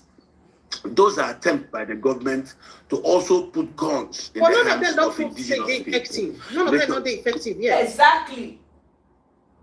Yeah, they won't be effective simply because you can see through the Muslim ticket, you have mostly Muslim officials still in power. Bam. How are they going to allow these things to work? There are people in government who are working against the success the of this ticket has not become even as you say negotiate. You can then see the people in government saying, let us adopt a no kinetic approach. Let us accommodate the terrorists. What kind of negotiation would you see a government accommodating terrorists? How? You accommodate, look at the one that kidnapped a general the other day. He was accommodated, brought into negotiation. Does that tell you that the government is serious? Why will the government officials in the north work to find accommodation for terrorists in the north? Most of these terrorists are not Nigerians. Somebody like Bello Turiji and Bello Abdullahi Bodejo. These are people from Niger. They were brought into Nigeria to specifically do this, do terrorism, and use terrorism and ethnic cleansing to hold large swaths of Hausa land in Katsina, Zamfara, and Sokoto. Now they've added lands also of indigenous people in southern Kaduna, in Plateau State, and in Benue. So Benue is of a unique, picture. Benue is 98% Christian. Why are the Muslims fighting to displace Christians from their indigenous lands and farms so as to import Muslims? Don't you understand why they will now go to US and complain that this has been done to us by Muslims under Muslim regimes because we are Christians? That's where this comes from, because they've tried a lot of things and they've not had any headway. They've not gained traction. So that's why they are now and the government has not putting it in a religious perspective. If that is what gets traction, let it be. Exactly. All we know is when the traction comes, measures will be applied that will bring this thing to an end. So whatever strategy that is applied that bringing traction, sustain that strategy. All right, sir. So if we look a bit at other issues, Carlo, your brother, apart from so many other things we don't do, he attack Alex talk say that they give him 38 billion monthly, and the most thing we feed do these things and we be say create. Say Ojus Okalo, OT, and the rest of them did not receive up to that amount in allocation. But even though Ojus Okalo, Oji, and the other people them, and the Iguazunu receive the amount when they receive in allocation, so that what he's doing is very poor compared to the amount he's got. But OT has responded to him and told him that his allocation is not up to that amount. In fact, don't tell us your allocation are just 15 billion naira monthly. And then, of course, there's also a place of inflation in that allocation, but we're not making excuses for him. So let's move away from there. That has happened. Him too, your brother has begged the president to ensure that they stop demolition of Igbo properties. Him now don't come out and talk, say, the way the constitution of Nigeria, they say Nigeria no go fit succeed like this. We need a different constitution. Why you think say your brother Carlo they talk all these things? Carlo is coming into his own as a leader, but then he has to now talk left, right, and center, seeking for maybe one of those things he shoots will catch traction somewhere. But I don't think the stones he's throwing at Alex Oti are catching tractions anywhere, no? Because Alex is somebody, if he asks me, that has performed so creditably that people are now thanking him. Part of the accusation of Carlo in that thing is that Alex has turned Aba into state capital, which is a plus. So, unknown to him, is actually promoting Alex. Because all we've been praying is take Aba seriously. Take Aba seriously and then develop it as an economic center. Compare it to Dubai and places like Hong Kong. That's what Aba is. Aba has quantum of the human trust. So once a trust exists for a business environment, then add incentives that will make that trust to be so strong in the minds of investors that they will come and do the next thing. And that's what Alex is doing. And I think that's very good. So Carl is looking at the kind of stone he would throw that maybe will stick, but I don't think any of it will stick. The people who came before Alex didn't do well. Alex has come to show them it is possible to do as much as you can. What Carlos says is very different. We're earning money now, and because of the adjustments for inflation, if you used to gain 500 naira before, that 500 naira before is probably now 1,500 because of the adjustments for the inflation. Guys, please continue to double tap to like the live. Protocols. Double So tap. he shouldn't look at If you have not yet way. liked, Alex please has do done like. extremely well. I commend what Alex Otti has done. Yep. I also commend the fact that he has turned Aba into what Aba should be. Yes. And if he continues like this in the next 2 years, I think Aba will have been properly set into what we think it should have been if other leaders who came before Alex Otti had been this serious about Aba. If Aba is developed, where is developed, Port Harcourt is linked, then you link it to Onitsha, the East booms. That's exactly the strategy of the East. If you look at that, develop these 4 cities because they are within an area, and in the middle of these 4 cities, you have the Oshimiri Obaro, that's the Obaro Basin.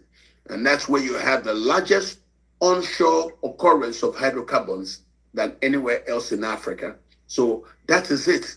The Aba, Port Harcourt, Owerri, Onitsha axis, that particular, axis. That's why you see it now. There is a rush to develop and counter-develop all other marketplaces around that particular, circle. And that's, I think, the governors are doing very well. The Aba, Owerri, Port Harcourt, Onitsha triangle, that particular corridor. Once that corridor is well developed in terms of provision of infrastructure, which Alex Otti is doing now, vis-a-vis the Aba Port Harcourt road, that's good. The Aba Owerri road, that's been well handled too. Then the Owerri Onitsha road. Once those axes, that corridor is well taken care of, the East booms. That's the strategy that the East has, and they have in between them the capacity, the possibility for 1, 2, 3 seaports. You will have a seaport there at Ibono in Akwa Ibom servicing Aba, and then you also have another seaport there at Owaza at Obibo side servicing also the Aba. You also have the one in Port Harcourt if it comes on stream. Of course, Onitsha. Oh dear.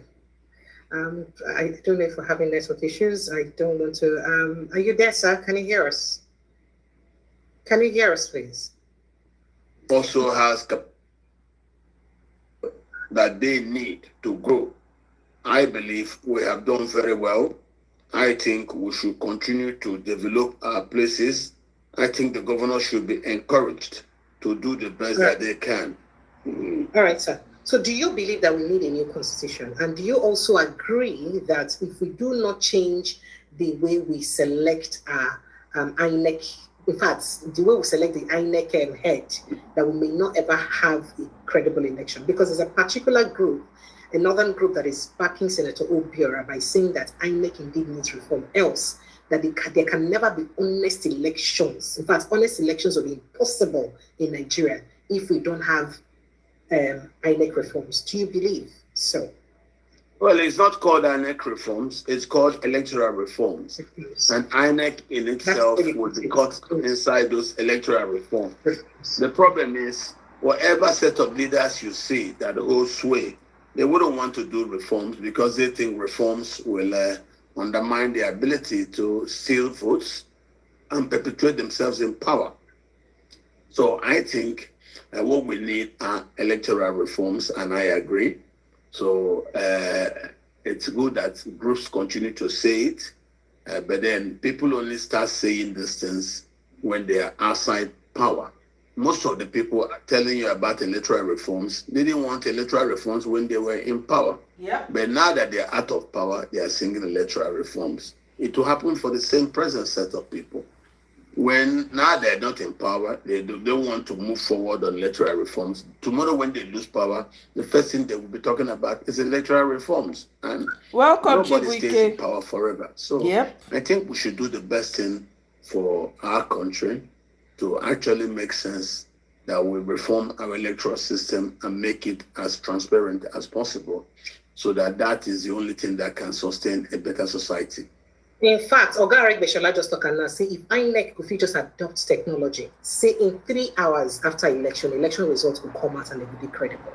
Do you think INEC is deliberately dilly-dallying over full adoption of technology to give us transparency? Adekbeshola didn't see a need to talk like this when he was in APC. Yep. And he was working with Buhari. Mm-hmm. That's just exactly what I'm telling you. Yep. Adekbeshola didn't say all this when he was working with Buhari under APC. But now he has left APC. He's now become what I would say, an apostle for electoral reform. That's what I was telling you. The problem with people in power, when they're in power, they don't want to better society because they want you to stay there. Stagnant. So they can take advantage. Stop just there, so that they can just maximize whatever advantage they think they will get by having society staying dirty and bent. The minute they lose out, as Al-Busla has lost out, he's now asking for electoral reform. Exactly. Something I'm telling you. So I think the issue about reforming our society and making it a better place is what everybody should think and think about. I have friends in government, I have friends out of government. For the sake of the country, I seek for a better Nigeria. Exactly. Because a rising tide lifts all boats. Yep. So if the country is good, it's good for everyone. Enjoy. Yeah. So I believe that a rising tide lifts all boats. Exactly. On the bank of the river. All right. So, okay, sir. All right. So, very quickly, the president talked a lot of things when he signed the October 1 speech. And one of those things when you're talking about the growth of our GDP and how we don't win the war against insecurity, even mentioned, mentioned the IPOB and other issues. But Green mentioned, bandits activities so much. And it didn't appeal to the people we don't suffer recently for Benue, Kwara, and other areas. But then this GDP we mentioned, and experts don't come and talk, say the growth of GDP will say the president talk, say it is insignificant if the large population of Nigerians still they suffer. Yep. In name, now in the renowned professor, our council Abba, now in the name, he don't slam the president over waiting they use praise their GDP all the time. In talk, say Nigeria never see the kind suffer when Nigerians suffer since 1960. We never see them before. So what will be the good of the growth of GDP if the majority of Nigerians suffer? What will be your take on it? Do you think it's correct, or perhaps the president is correct to praise his reforms which don't lead to the increase of the GDP? The president does not see the suffering of the poor. Yeah. Where he is protected, he's fed by the state. He doesn't come into the same difficulties that the average Nigerians come into. The speech he reads are prepared speeches drafted by speechwriters. So they're not from his heart. They're not a true reflection of. No. They're not a reflection of reality. Ew. He will read every speechwriter giving scripts. Yep. But what people are telling him is that reality is different from the one you are living in, which is true. So citizens must continue to raise their voices. Nobody should stop. Under Buhari, it was very, very bad. The president, being a leader of the APC, didn't say anything. So he is seen to be practically responsible as a leader of the party, whose party ran this country aground. having 2 recessions in quick succession. And he didn't say anything about the policies of Buhari that brought us where we are. So let us keep praying that we'll get out of it. Mentioning GDP numbers are good. You see stability in the foreign exchange market. You see stability in the steadying of available crude, petroleum. This country runs on petrol. And that we commend them. Of course, we're also seeing the fight going on between Dangote and Pengasing. Our vice president don't talk today, say Dangote an institution, and say the country is bigger than Pengasing. So maybe Pengasing need to bring the country down.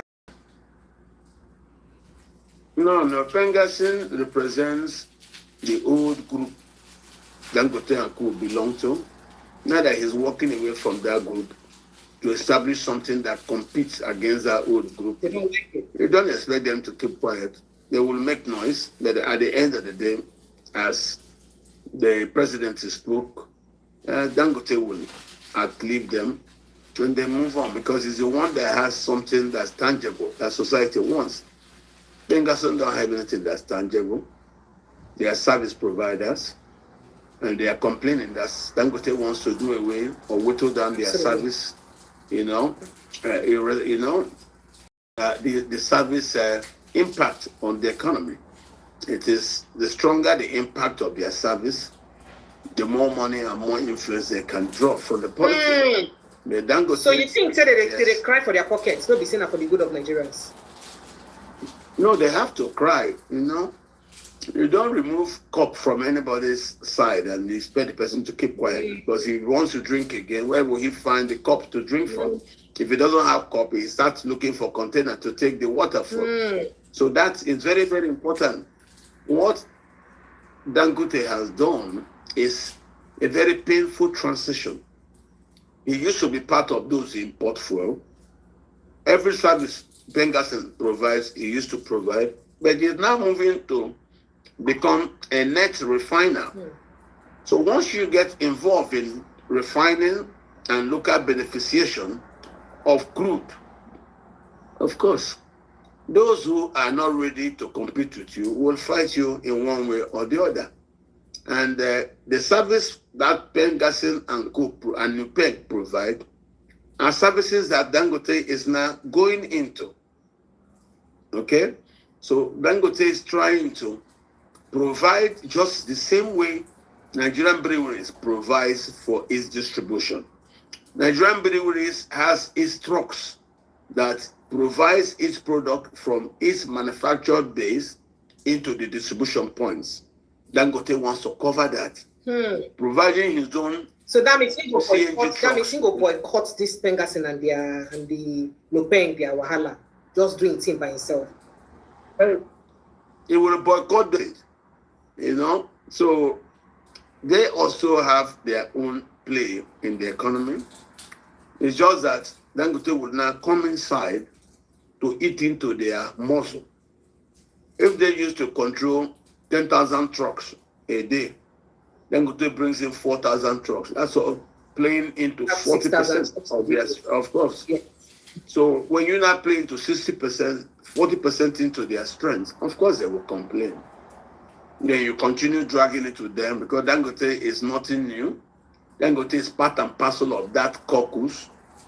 He just is breaking away from the caucus, and he knows the caucus. He understands members of the caucus. He knows the language of the caucus. He knows how to talk to the caucus. So when Nigerians do all that things, let Dangote and those people sort it out. I don't see anything big. There's nothing new in it. I'm not worried about it. I'm sure he has the capacity to succeed in this current battle. All right, so somebody asked the question here and said, how should INEC chairperson ideally be chosen in a way where it could like say it is free, fair, and credible? Yes, the INEC chairperson, the head of INEC should be elected in an election where judges and all political parties are also allowed to participate. It shouldn't just be the exclusive preserve of a single player. if me and you are going to have a contest, I don't think you should have the exclusive right to nominate who the referee is. Nominate a referee in a duel should not be a right given to one of the contestants in that duel. Exactly. However, referees But the judges are corrupt now. Is what we have to go to. So you have to now ask yourself, what are the institutions that can be trusted to be autonomous? Once we can now notice those institutions in our national policy that can be respected to be autonomous, we then put them together and give them the responsibility of coming together and jointly electing and appointing an INEC chairman. I think that's what we should do. Okay? We have just started. The democracy is young. And now we have found out you're going to a contest. It is not proper to allow one of the contestants to have the exclusive right and prerogative to hunt, nominate, and appoint the referee. Yep. Let the process of nominating and appointing the referee be democratized. So that is something that we can go into and try to ask ourselves, how is the best way for us to have a democratic process that brings in this referee? You don't bring a referee who will take care of our match, and that referee suddenly becomes the exclusive arrangement of one of the contestants in the match. No. He will just appoint a referee that will give him advantage, and that is all. Awesome. So, Minister of Science, Technology, DTC, Uche Nnaji, they embattled, enshrined in some certificate forgery. And he did what Peter Obi just talk. He said Nigerian courts, they turn blind eyes to certificate forgers and corrupt politicians. Yeah. They can't be advise INEC to make sure, say, they do background check and probe all politicians' certificates before elections, before the election starts. It's an ideal thing to do. Now, when we make the choice of person we even elect as INEC chairman, they're very, very crucial. Do you see INEC living up to this responsibility? Because now they are duty to do that background check. I think, say, DSS and all that, they do work for nomination of ministers. They do background check. How come they didn't notice this Uche Nnaji's own? And what do you think about what Peter Obi said? If they didn't notice it in Tinubu's issue, it becomes the way the system is. Yep. Oh, so you mean say they for Finos, they're supposed first notice and for Tinubu before they come begin noticing? If they didn't notice Tinubu's own, how would they notice it in those year points? Exactly. You're talking about just Uche Nnaji. There are a lot of Hey, if I don't take lights. A lot of people. I'm here. I'm with you. I am with you. It's just some cellular call trying to undermine the process. So don't worry, I'm here with you. Don't worry about it. All I'm telling you is, if we are able to make that can supervise this kind of things from the presidency to the other parts of the electoral system before we go to election, good. But we don't have it yet. So are you saying INEC no do their due diligence in checking results of the past election for 2023 candidates, including President Tinubu, Peter Obi? They don't do good work in checking their background results. That's why I'm telling you, the way the INEC is presently constituted is not going to help matters. Yep. Okay. We need electoral reforms. Yep. To reform the INEC so that it will be available for the good of society. Yep. And not the good of the person who appointed, the good of exactly. The INEC right now is available to the interests of those who appointed them. Yep. They're not yet available to the interests of the Nigerian society. So Nigeria has to live with that. Nigeria has to accept that until we're able to change that kind of thing. For me, I'm not in a rush to change society. No, But I'm very optimistic that tomorrow will be good. That's why my politics is the way it is. I'm a long-term calculator. I know that when you start agitating for something now, it doesn't come immediately. I could give it a 4-year game. And before you know it, that's how it works. That's how it works. So for me, I'm optimistic that Nigeria will get well. It won't just get well overnight. No, it will be a gradual process. Right. And I think we are. All right, sir. So I will make this platform very interactive because plenty people get questions so they will ask you. And you know, so when the questions start, they ever end. So make a kukuma release you on time so that we can open phone lines on time. And Nigerians will ask you a question. So let's have you have your right of response to that interview. Wait, you say, and do I need to play an excerpt of that interview? Because there were some things. No, you can. I've watched the interview. I've also gone. I've watched it. I have gone on with it with my principal. I've talked to several people about the interview. There's nothing new in it. You know, all I can tell the gentleman is I, Kacho Onoju, have nothing against Kenneth Okonkwo. But I have a product I'm selling. Yes. He came to meet me after I have manufactured that product. The product is a consequence of our internal crisis in the PDP. Sorry, sir. You're saying that Kenneth Okonkwo came to meet you? Yes, he came to meet us. But he said he has never sat with you before.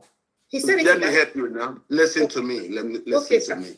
Where did Kenneth Okonkwo, he joined APC in 2016. I am a member of the PDP. The movement he came to join, we started the movement as a consequence of internal disagreements in the PDP. He said no. He said that the obedient movement was just an organic movement. We started on the That is what he said. Because he just good. He now met us on the road. But I'm trying to explain to you, it's not that it started somewhere. Yeah. It started due to the internal disagreements in the PDP when they refused to zone. When they refused to zone, we who didn't like it were grumbling and said we won't accept it. I and Doyin Okpe and some other people started that thing and we said we won't accept it. They must zone. When they refused to zone, we said you need to zone for us to have inclusion in governance of the country so that people from everywhere, the way you zoned in 2019, it is now the turn after 8 years of the presidential pendulum being in the north. We need it now to come to the south. Exactly. When they said no, we left and started what we are doing. That was when Kenneth Okonkwo met us. He wasn't part of us. He joined APC 2016, left APC to come and join us in what we are doing in 2022. He's not part of us. This thing you call the movement was started by members of the PDP, me and Doyin and others who came to us. It didn't just fly from heaven. No. And so, after several years, the PDP have now listened to us and said we were right, that they will now zone to the south. We should come back. As I'm talking to you now, the PDP listened to us and said, look, we've heard for your reason for leaving to start the movement. We are grateful to the Labour Party for giving us a platform to market Peter. And it was when we were doing that marketing that people started coming from everywhere. But the fundamental reason was we were members of the PDP. Has been exposed. As we were fighting in the PDP, that after 8 years of the presidential pendulum being in the north, it should come to the south. Exactly. So were people also in the APC fighting. And that was how you saw, even those from the north, presented in the APC, Ahmed Lawal, Senator, Tinubu emerged. He from the south. We also in the PDP were having the same war. So when they refused to zone, we left and started the youth movement. It was when we left and started it, that was how Kenneth Okonkwo came to meet us. Understand this? So we didn't just fall from heaven. No. We had where we started. We are members of the PDP. When we felt, no, the party was hijacked and they refused to zone, we had a great candidate. We took that candidate from the PDP and then luckily Labour people gave us platform and we marketed that candidate. So at the end of it, Labour had their issues. We didn't want to get inside it. And then They went into an election, and that was how Kenneth's problem came. So for me, I don't have a thing against Kenneth. All we want to tell Kenneth is, please stop attacking our principal. Now that you have gone to work with Atiku, be fine with him. Exactly. Remove Peter Obi from your mouth. I know that for sure. He wouldn't turn overnight. Yes, of course. I'm not a child now. I've discussed this severally with several members of our movement, and we know the reason. Atiku is who he's working for, no one else. So what do you think saying, why you think saying they work for Atiku? Why you think saying leave or not go the work for Atiku? Why would he leave it? Well, who cares? He has a choice. Us, I'm not the one to state his reasons. Exactly. He said openly Peter Obi disappointed him. And I say Peter didn't disappoint him.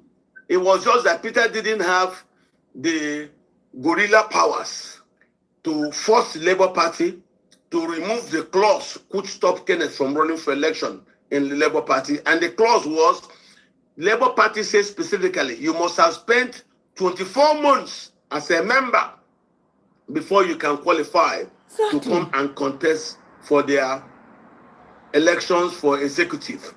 How is that Peter Obi's fault? We're just grateful for them for giving us their platform. That's it. I don't want, as you heard, Kenneth said, that I even still claim I'm in the PDP. He doesn't understand. It's a strategic thing to tell the crowd the truth. I don't have to jump from party to party. I am a member of the Obedient Movement. I'm a founding leader of the movement. And that's what it is. Okay? I never met him any of the days I went for meeting at the home of Okwadike, Emeka Zif. I never met Kenneth any of the day we went for meeting at the home of Chief Edison Okeke Ochendo.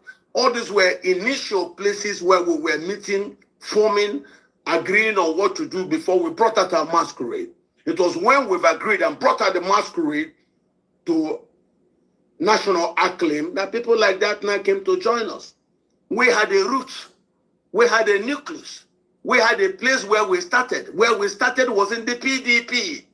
It was our internal disagreements in the PDP that led us to start that movement. So it was when we have now gained momentum that people like Kenneth came to have an issue with him. Peter Obi don't have an issue with him. Peter Obi doesn't have the muscles he thinks Peter should have to commandeer Labour Party people. No, we don't. Peter stayed on his own, and that is what brought the trouble. Peter respectedly stayed on his own, didn't have the muscle to tell Labour, do this, don't do.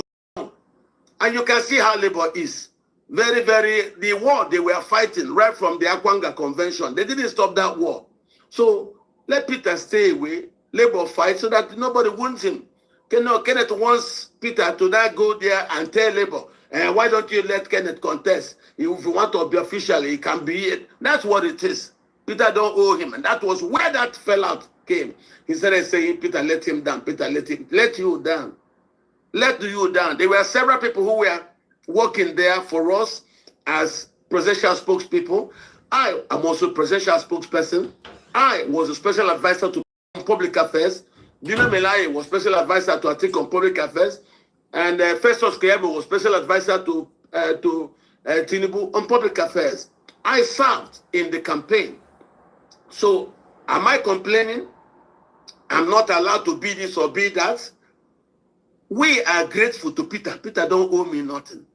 I am grateful. He even agreed to run. When we started, we had no candidates. When I first met him, he said, no, he won't run. He will not challenge Atiku. This is what Peter told me. But I didn't run him. He didn't want to run against Atiku Abubakar at all. That's what you said. That was Peter's words. Yes, Peter refused at the beginning. He said, why do you think he didn't want to challenge Atiku out of loyalty? Or? Well, he was loyal to their friendship. And you can't say, gentlemen are very different. They come in different forms. I didn't get angry. I just looked at it and said, okay, polite gentlemen, nice to their friendship. And that was how you saw we started meeting other people. I went to meet you.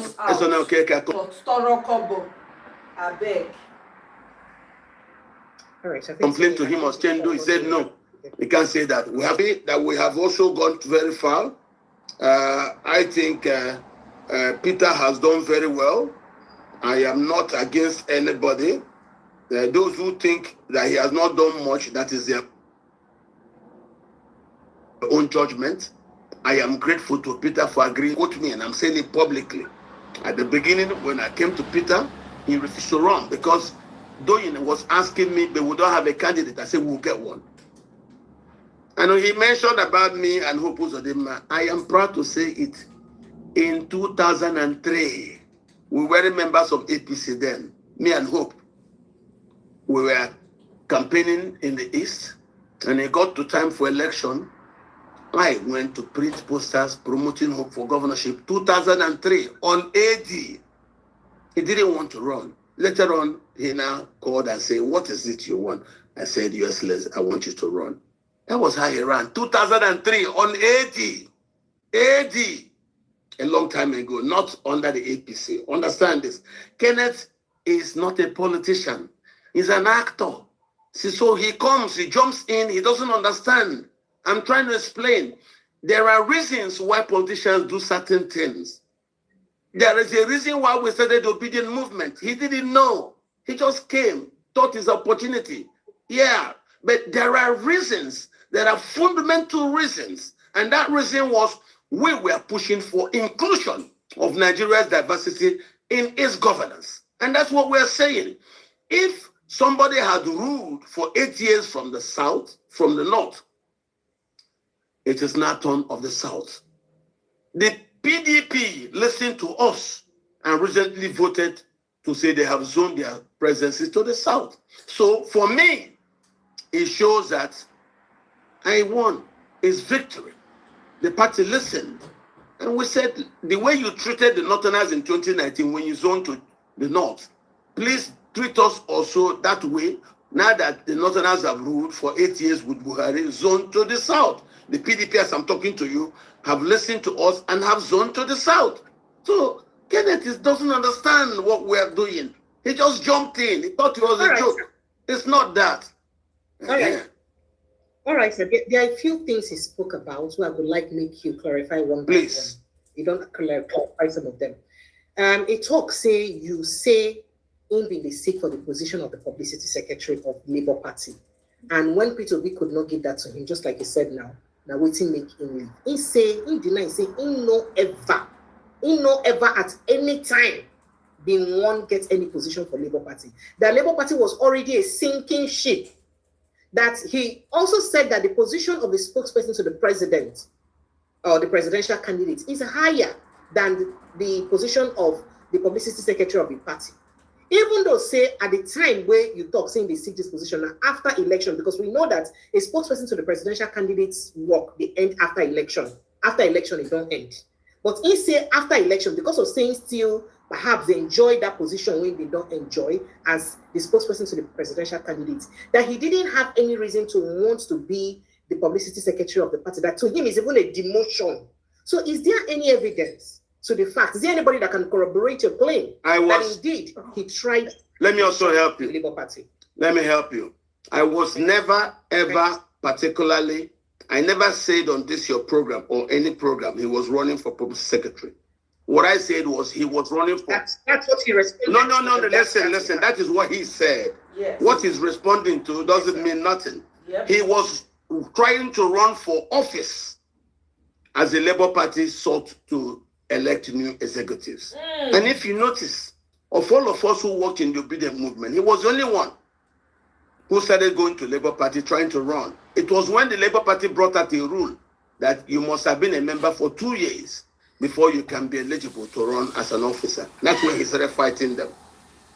What is Peter Obi's concern in Labour Party electing executives when he wasn't actually in tune with them?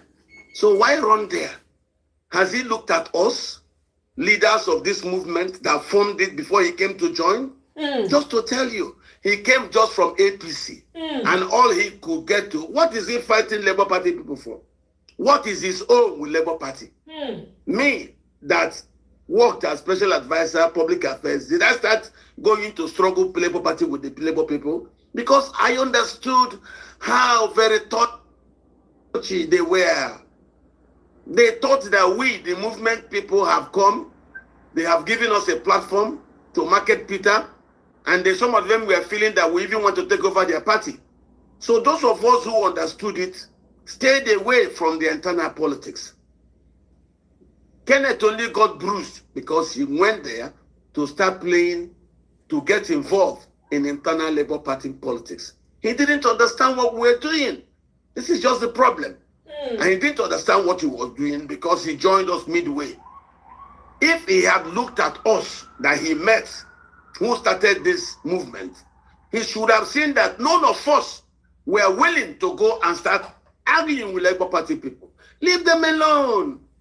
My gratitude to Labour Party was giving us a platform to market Peter. Finito. I belong to the Biden movement, not to Labour Party. Okay, he just left, came from APC. He wants to join Labour Party. Now he's going to join ADC through Atiku. Well, go and beat Atiku. All we are asking him is, please, go work with Atiku Abubakar, but please stop insulting, stop attacking Peter Obi. That's Simple. all. Leave Peter her. is like a young woman we are looking to sell to husbands.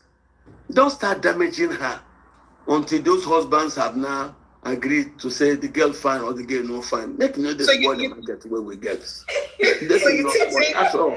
you think saying that, but first of all, make a remind Nigerians, all of you watching from all over the world, please kindly click on the subscription button, subscribe, like, and share. Yes, this so post please that we like, reach the headquarters share, and double look tap the centrally where screen it's to supposed to be. like, So kindly share, like, share, subscribe, and of course, subscribe to this please. platform. So you think that Kenneth Okonkwo did deliberately try to tarnish Peter Obi image? Why do you think he would do that? Because he's now working for people who are also competitors against Peter. That's all. He's working for Atiku, who is also competing for the public heart exactly and minds like Peter. That's all. What will it be his aim? What is his gain attacking Peter since? He has been attacking Peter for a long time when we kept quiet, but we won't keep quiet again. Now. No, I There beg. are people who own this product. You don't like him, go. Monkey no funny. Mama like him. Mama We like her him. like that. We're willing to manage Peter the way he is. Yes. He doesn't need to be perfect. He for does us not accept need him. to. Yes. It's all right, I beg. I Don't beg. spoil Peter. I Don't beg. spoil him. Leave Stop him. attacking him. Bam. Kenneth, I beg. No verse. Stop attacking Peter. Charles, welcome. Go and work with Atiku. We accept. You don't You go. understand. Go Bye-bye. with your new Oga. Leave our own alone. Exactly. Stop attacking at every point. Every I time. heard him that Peter attracts urchins, real life people on the I street. was going to ask Why you. is he saying all of that? I know at the part where they cause Very them annoying, because no. I know Disappointing. I bet that shows you how very angry he is. That shows you how angry he is. Why has Peter not debunked such useless lie that somebody is lying with his name? It's just a leader that cannot even defend the truth. Oh, what Or a defend the shame. rule of Kenneth Okonkwo, such That's a one of the shame. kind of I'm problems disappointed though. that Peter Obi has. I'm so Attracting disappointed. Living street urchins, classless street urchins. So we Can buy you them, imagine? I saw another classless street urchin of the cooking. So cooking level, cooking. Can you imagine? You know, dogs that anything you do because they are ill-bred, they are very ill-mannered, ill-tempered. Wow. Street urchins. These are kind of followers that he's attracting now. Okay, Wow. What was that? Once so green, we buy with them. I don't know what it is. But please, can you imagine a society that ordinarily doesn't attracting distinguished people? The people you are attracting are street urchins of the people that fabricate things that are not existing. Please. There is nothing wrong whatsoever in lobbying for any political post if you're a politician. So if I lobbied for any, I'll be bold enough to say, I lobbied for this post. You're a client. What is wrong with it? Liars. Let them continue following their kind of leader that they are just. And to come back, insisting that our diversity will be respected. I'll tell you something that you may have not known. Part of the reason that Atiku Abubakar was president before now is the insistence on respecting our diversity. Now lie. You lie for dear. When he contested for the president. Hey, you have come out now with your full chest. You are supporting Atiku.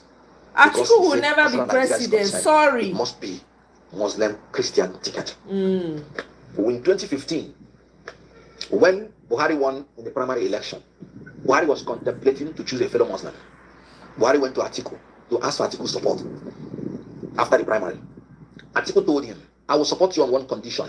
You cannot choose a fellow Muslim to run. And Buhari, it was tough for him because he knew the commitment. Then after a while, he came and gave his assurance to Atiku, and Atiku Abubakar supported Buhari. So he is exposed Is what trouble.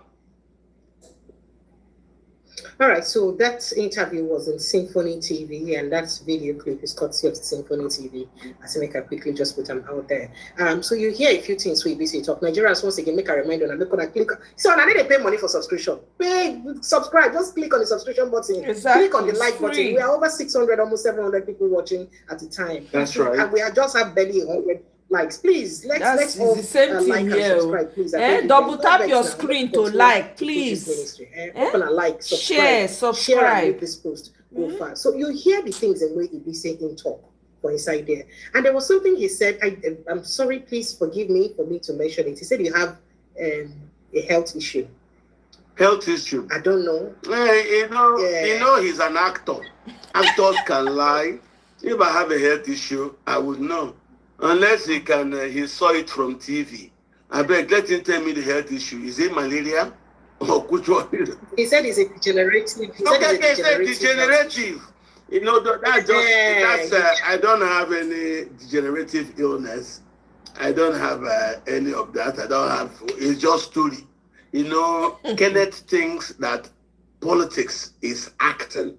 It's not acting. This is reality. He lacks the depth. He's intellectually not there. So he doesn't actually know what it is. Look at it. He's just come to politics, 2016. He joined APC, telling Igbos if they don't come to the mainstream, they will die. The same man jumped out again and then came to join us in Obedient Movement. Before he knew it, he tried to jump into Labour Party to not contest. They blocked him. He started abusing Labour Party, started abusing Peter Obi. Peter Obi is not your problem. Peter had no powers to tell Labour Party do this or do that. So he stayed away. We, who were originally there, who understood what, we just left them Labour Party because we know their problem. They've been fighting since before we met them. So why should I go join them? It is who ran into them. That's why they now gave him uppercut and he started all this anger. So for me, who is very experienced in this politics, I understand this game. I don't take such things seriously. That way I have degenerative disease. Thank you very much.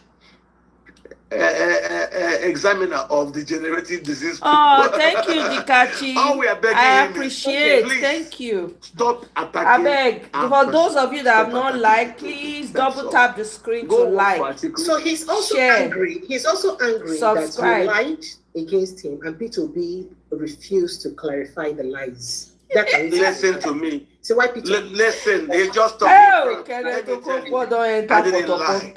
His problem with Labour Party was he wanted to run for office in Labour Party. And Labour Party... Is there an evidence to that? Of course. Talk to Labour Party Secretariat. Do that on your own. It doesn't need to involve me. And then just ask them when did your problem start with Kenneth Okonkwo. And they will tell you that. Because we, who understood how this thing worked, we left the Labour Party people. I was just grateful they gave us a platform to market Peter. That's it. When they finished and they were going to do those acrobatic, I already knew what they were doing. So none of us talked to them. Kenneth, now not being a politician, he wouldn't understand left from right. He jumped in.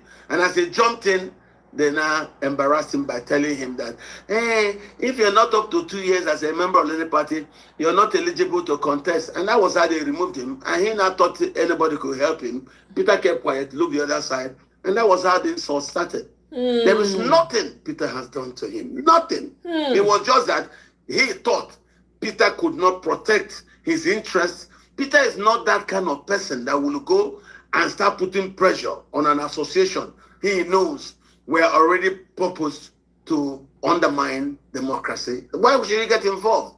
So as Peter didn't get involved, Kenneth took offense and started attacking both the Labour Party and attacking Peter. And that's all I can say. But I want to tell him it is not Peter's fault that Labour Party put that 2-year rule to block him from contesting for office in the Labour Party executive. I don't have anything. All I can see in him is not a mature politician. And that's why he doesn't calculate. If he has understood what we were doing, he will know that we were politely keeping a distance from Labour Party people. Because he knows what they are. I don't want them thinking we want to come take over their party. No, we don't want to. I am grateful to them that they gave us a platform to market Peter. That's enough. Oh, Michael. It is those who now want more things in Labour whenever Party you can. that can be disappointed. So I was never disappointed. Today, when we're looking for a new platform, more important to me is your. I know, but they should keep liking. They should keep liking. That's if you have all not that yet I care. like, please Not about double tap to like. You can always get platforms and do anything. Double tap your screen to like. Yeah, they've done well so far. Thank you for those who have liked. Please go meet your article. It's okay. In peace, exactly. No, you have freedom of association in Nigeria. Exactly. Stop attacking our own principles. That's all we're saying. If not, like he was complaining that some people on internet were abusing him that say P2B will buy you, blah blah blah issue of P2B will buy you. And I said, okay. When I asked people who say that, they say some of our obedient movement members were saying, well, what do you expect? Once you start attacking Peter, definitely people will turn around to also attack you. Exactly. That's how this thing works. So he should understand that. Okay? Kenneth is not a politician. He's an actor. He doesn't know where the border stops between acting and the real politics. And I can see from what he's doing, he lacks depth. He doesn't understand the country. He doesn't understand what we're doing. Because what we're doing is very simple. If the Northerners are allowed access to power, if zoning is also done by a party like the PDP in 2009, I'm telling and you, they zoned to the north, we now said, now that the presidency has stayed in the north for 8 years, please zone. And when they refused to zone, that was why we now left, started the youth movement. A lot of people met us on the street when we've already built up momentum. And one of those people was Kenneth Okonkwo. But Kenneth doesn't know that acting is different from reality. Reality is real politics, and that's what he meant. So for me, though I do not praise Labour people for their two, it's wrong to think that Peter had a hand in it. No. All right. Okay. So phone lines are open, Nigerians. I have more questions to ask you because he mentioned something about Atiku Abubakar. Say one of the reasons we make Atiku never win election now because of Atiku they won't unify the country. It's not true. Exactly. We go respond to that, sir. I want to hear what he has to say on that one. Good evening, Precious. Sir, I'm very well, thank you. Welcome. I'm telling you. Yeah. He just wants to steal, loot, enrich his friends and his family. As if we're not here before. I know my name is Savik. And Savik, where are you calling in from? From UK, please. You're welcome. Go ahead, Savik. I can see that Pakat is trying to respond to what he started. He actually started it, and Kenneth waited for Obi to react to it, and Obi did. That was why Kenneth had to hold that interview. It's quite unfortunate that we people have not understand, or due to selfish reason, we don't know how to play the Nigerian politics. Kenneth was not pissed off because of any position like Dr. Kat is trying to portray. Like that is not what I follow. I was obedient for all this time. I followed every event. What actually went was to give us the time that take it easy. That was the only thing Kenneth was complaining about. Were you part of Calm Down, sir? Sorry. Were you part of the Labour Party executives? How sure are you that he did not try to be involved in the executive or in any election in the Labour Party? How did you know for sure? Before the convention, the so-called Kangaroo Convention of Abure led this thing, Obi did not stamp his foot as the leader to give the right direction so that they will not deviate. What? I'm coming. I'm still asking you a question. Now, the highest leader of any political party we know is the highest political office holder in that political party. That is to say that President Tinubu right now is the leader of APC because he's the highest political elected member of the party, right? The highest elected member of the Labour Party is not Peter Obi. So you cannot put the burden of the leader of the party on Peter Obi. He may lead the obedient. No, I'm coming. No, you're saying something. So it's good to balance it up. You cannot put the burden of the leader of Labour Party on Peter Obi.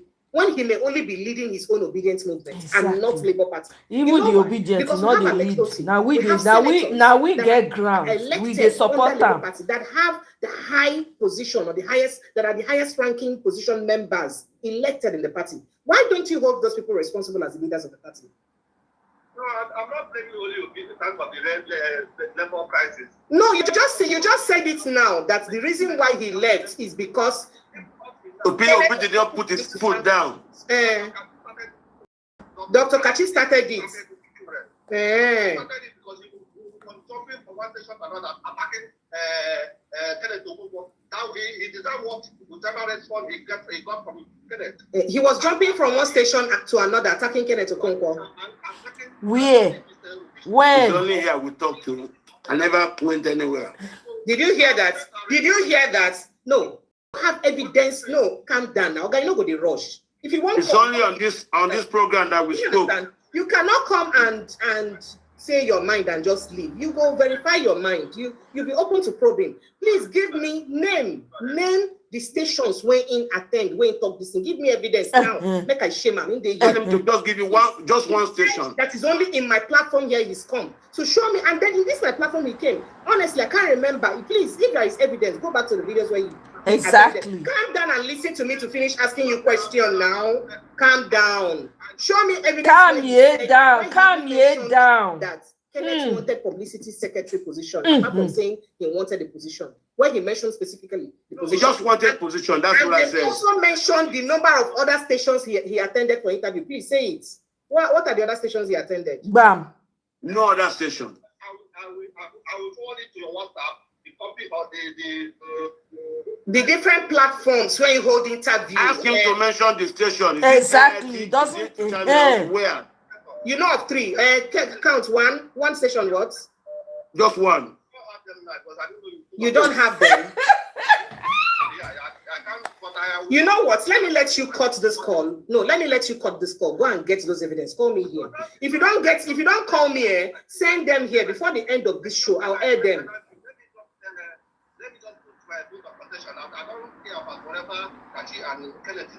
No, you care because you've obviously exactly. You care. It definitely rattled you. You've already started calling him. He claims to be Obi spokesperson. You're already biased. You should be bold enough to face your biases now, okay? You see? This one. Why? He has said one thing. What is called? So the same Dr. Kash is accusing Kenneth of joining Atiku Abubakar and using Atiku to rubbish Obi, and you don't have a problem with that if it is true. You don't have a problem with that. Oh, so you support? Oh, it will only take a northerner to defeat an incumbent. So in your mind, you feel that. Dr. Kachi, cover your mouth, right? God damn. And they moderate. So your bias is that you feel that it is only going to take a northerner to defeat incumbents, and this guy Peter not Obi and Dr. Kachi are not working in cognizance with that your narrative that only a northerner is needed to defeat Tinubu. I'm telling you, Michael, no evidence. At least name the channel you not fit talk. You see, you say the video. Where? Can't stand by what you're saying. So the only reason why make you hate Dr. Kachi now saying no follow you support a northerner to defeat to come out to get office. Yeah. When Tinubu do it in? Did you not hear him here when he was saying he was a called Jonathan person, that he fought for Jonathan? Were you in the dreamland? He said it here now. Guys, please double tap to like tomorrow. Did you not hear what he said? He said he fought double for Jonathan. Tap, so show him evidence that he's lying. You see, I like people they talk on evidence. Show him evidence saying they lie, saying no work for Jonathan and they work for Buhari. Oh yeah, show him evidence. I did 8 debates against Lai Mohammed live on live television. I'm trying to and the kind of people in order to win. So your only problem is that P2B is not deputizing Atiku. That's why you feel that P2B is rubbish. All right, I have to let you go, my brother. Double tap the screen. Double tap your device on the screen to like, or click on the three dots to like, share, subscribe if you haven't done so already. 0294077. Honestly speaking, now your mind, anything will be say you believe like this. Double tap your device. And you get the mind to believe within you believe. I'm telling you, they open the mouth wow like that. Your own voice in 1 year. You know, 1 year another person's voice. And when you make allegation, you will give us evidence to the allegation. So that we say, you will give us reason to believe the allegation we make. So that we say we not say the equation. I'm telling you, Michael. Hello, good evening. Oh dear, sorry. I think I mistakenly called that call. Oh dear. All right. Good evening and welcome. Hello. Okay. Oh dear. The calls and so they're just playing. Say hello, good evening and welcome. Good evening. Thank you. I watch you. Thank you. Watching you from London, so I'm enjoying the show. Thank you. And it's quite insightful. So I'm learning so much from it. I just want to inform you that you have so many people watching you all over the world. Thank you. People with the good work. Thank you so All much. right, thank you. God bless you. Thank you so much and keep watching. Thank you so much. Hello, good evening and welcome. Good evening. Hello. Hello, good evening. Hello. Yes, good evening and welcome. Hello, Precious. Sir? Thank you for everything you do. Thank you, sir. I really appreciate you for at least you're letting us know what's going on as well. Thank you, sir. And I also want to thank Dr. Kachi. Yeah, that's it. Dr. Catch. Just end it as Catch. Catch for short. Yes. Go ahead. Thank you very much. My take quickly. Yes, please. Please tell everyone they should back off Hospital B, please. Why? Because it's the only. I believe, like I said, I believe that for me, I'm only saying what I feel. It's the only way forward. At the moment, it's the only politician we see that can lead that country forward. At least that can really change everybody's craving for. So, and as for the other caller just now, you could see, some of them are all working against, because I believe some of them are working against the progress of that country. Why? No, people get the right to support who they want to support. The fact that they support anybody, no mean say they work against progress. Don't scam like that. You feel they're right for that angle, yes. You may be right. Everybody may be right to support who they want support. My own thing is they don't want to the extent say they come to destroy other people's name. All because if you want support who you want support, but now begin to tell lies against the other person or which the person not be. You can tear that person body, they put them inside. Not good. But if they want if that person do something wrong, you say back your things with evidence. Say yes, you did sure of which you did, but not just sit down. Just maybe as you think for your head, say, or you say somebody just come talk, say this person do so, this person do so. Then you begin you come just as okay, you scatter the person's name. Now that one not good. Like Peter Obi as in everybody is there. The guy that guy as in everything he does is like now open book. You don't get what you want to criticize that guy. So I think you see, supposing they see anything on that. By now, I don't believe that people they want that feeling. I don't believe. Supposing these people will be against that since all of them, they don't see one thing you use against that. Me and you know, say that guy not work out. If not work out feeling due to the kind of stand. So please, make them stop all this nonsense. And I pray. Now I believe I need the problem of that country. If they can stop INEC out, nothing. If INEC is stopped out and is free and fair. Like I said, come for 2027. Before 12 years, it will be the president of Nigeria. All right, thank you so much, Mother. Thank you. All right, phone lines are still open. Yeah, plenty people still there our backyard to call, and the phone lines just the buzz non-stop. But make I go. I don't even know. See why don't you see at the backyard? Just hold on there, hang in there. Let me just talk to people a little bit here. Thank you so much for the likes. Continue to like. Thank you. Just remain where you did small. I beg no vex at all for us. Okay, so let's see. All right, T.Y. Danjuma, welcome. Today you wear suits, T.Y. Danjuma. What's going on here? I've not seen your coats before. Yeah, once in a while I do that. How are you? Good evening. Fine, good evening. Well done. You're doing great. Dr. Card. We'll still put your work small, make I just quickly talk to this person. Okay, take the calls. All right, good evening and welcome. Yeah, good evening. Sir, you're welcome. Yeah, my name is Chooks. Chooks, right? You're welcome, Chooks. So yeah, go ahead, sir. Yeah. My own is electoral reform. And I'm still putting it to Dr. Cash. No matter what effort he puts, right? I don't think it's worthy more than the effort of changing our electoral welcome, Ikechuku. Because if this, it will be a walk in the park. And I don't know why Dr. Cash is running away from it. I had the question he asked. What is wrong with the people who were in power before? They don't see the need to change the electoral reform.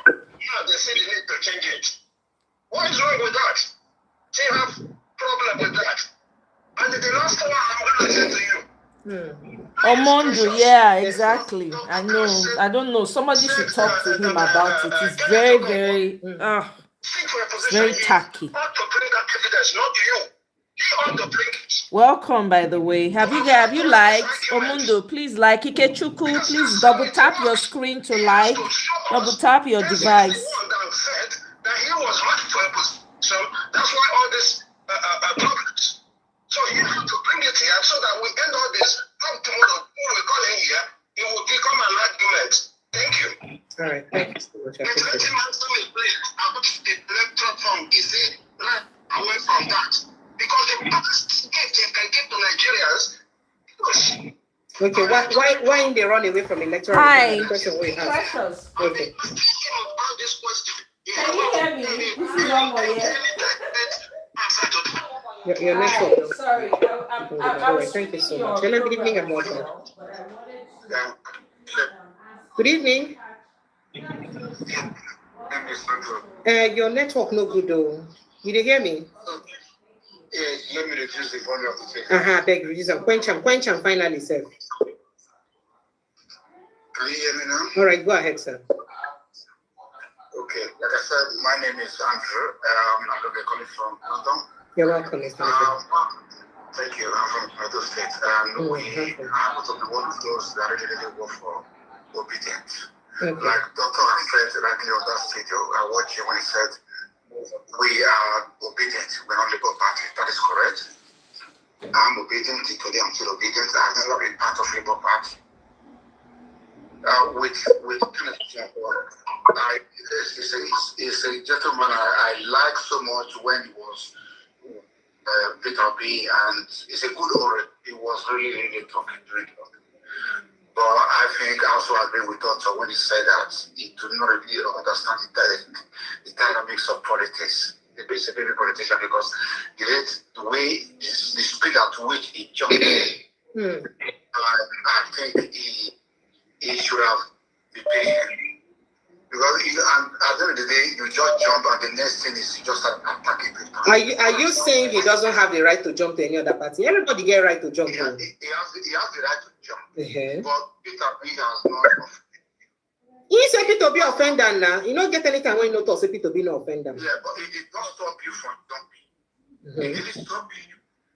So, like when I listened to Kachi that he wanted to contest for an office in the Labour Party, and I watched that his interview where he was accusing Peter B that Peter B is like he did not stand his ground.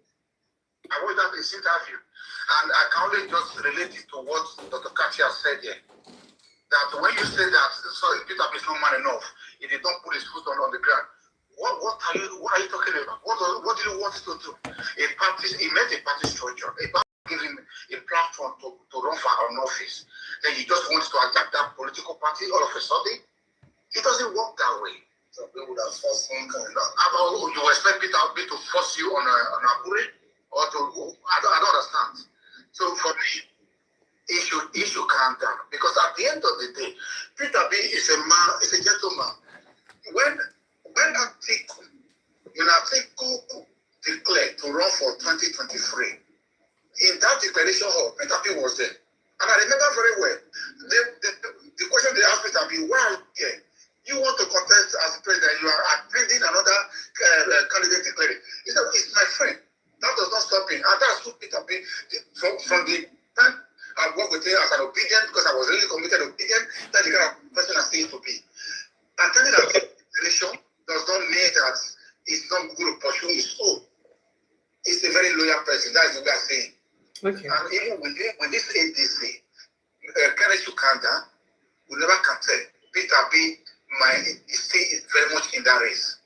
What if he end up getting that ticket tomorrow? What can I do?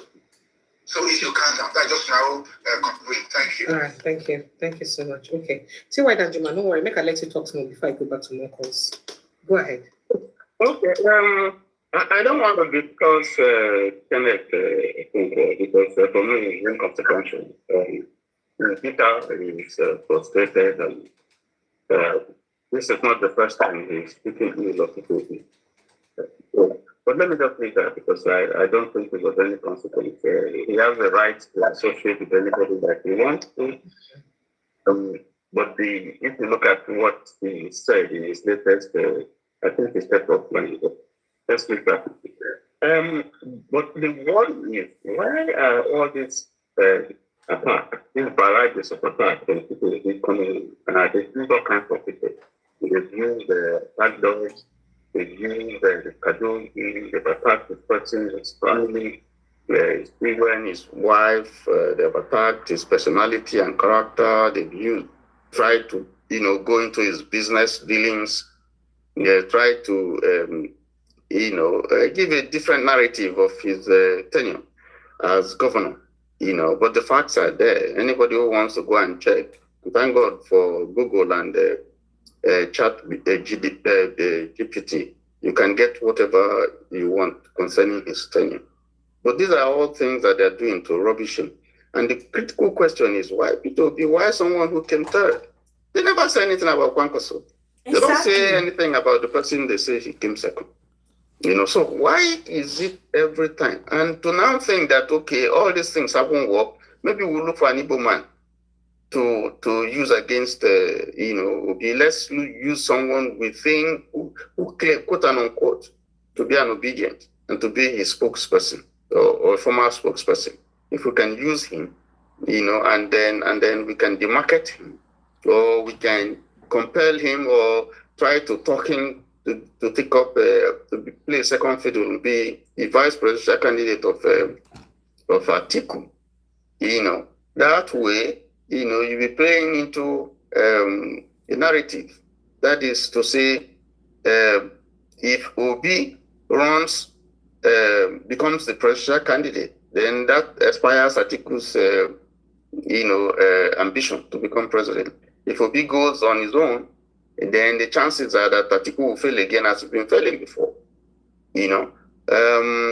And then that's something good for APC. So in all these things, I see the hand of APC. I see people who are also sympathizing with Atiku and who would want Atiku to take a win, run again. But all said and done, it just people don't talk about, and I've even let Dr. Catch react because just like that corner talk, if not that it was a bit too, I don't want to say, I don't know how to explain whether brash the way he presented his facts. He was just shouting and yelling. If not for that, I've already honestly to see the sense of putting in the talk. When he talks, say he can only take a northern act to defeat it. Can you imagine? Why do you think people have that notion, Dr. Catch? Because I think it's a very important point. we be see in the race, just based on what Tinti White and Juma concern be. What's over? I will tell Dr. you. Kachi, did you get that? Yes, I will tell you. These were the mindsets we've had, the perceptions we've had as we got out of military rule. The military rule kind of tried to force us to say that some people don't belong, some people will never be voted for. Exactly. What started this crisis in the PDP? I was called by my late friend, Raymond Deposi, and I got there. He said that he's seen what I'm doing. He's not happy, that I should come join him. Let us work for Atiku. And I said, no, I don't think so. That the North have ruled for 8 years. I think that the pendulum for presidency should go to the South. Simple. He told me that, have I heard what is being preached in the mosque, that nobody from the North should vote for anybody from the South or the East. I said, those things will not daunt me, that it is the turn of the South, and I think the East, and that we're willing to. He said, but you don't have a candidate, I will find one candidate. So there is that perception. There is that mindset. And of course, you hear Kenneth say it. That's why I tell you, Kenneth is not a politician. He doesn't understand the data I had. And I went on. And despite all those things I was told by people who are very close to me, I still said no. I sought until I found a candidate. The candidate, thanks to Labour Party, they gave us a platform. We marketed that candidate and we changed the country in 8 months, only 8 months to election. So if we could do that in 8 months to election, of course, that candidate now became what everybody is talking about.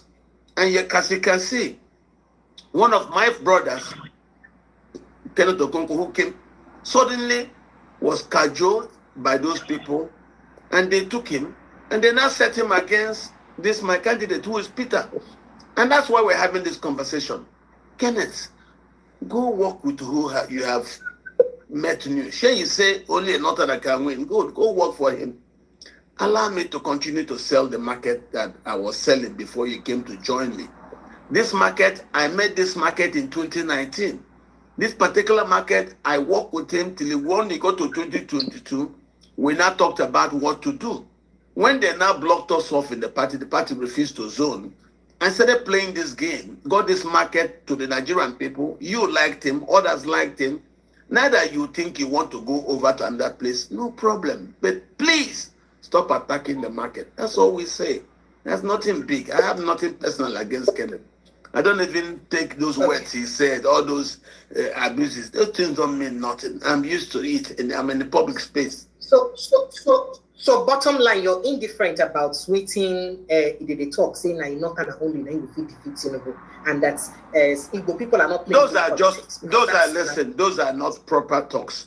Those people don't have access to the data sets I have. They told me this same thing in 2022. And they said that I said that is not true. The momentum, young people want a good country.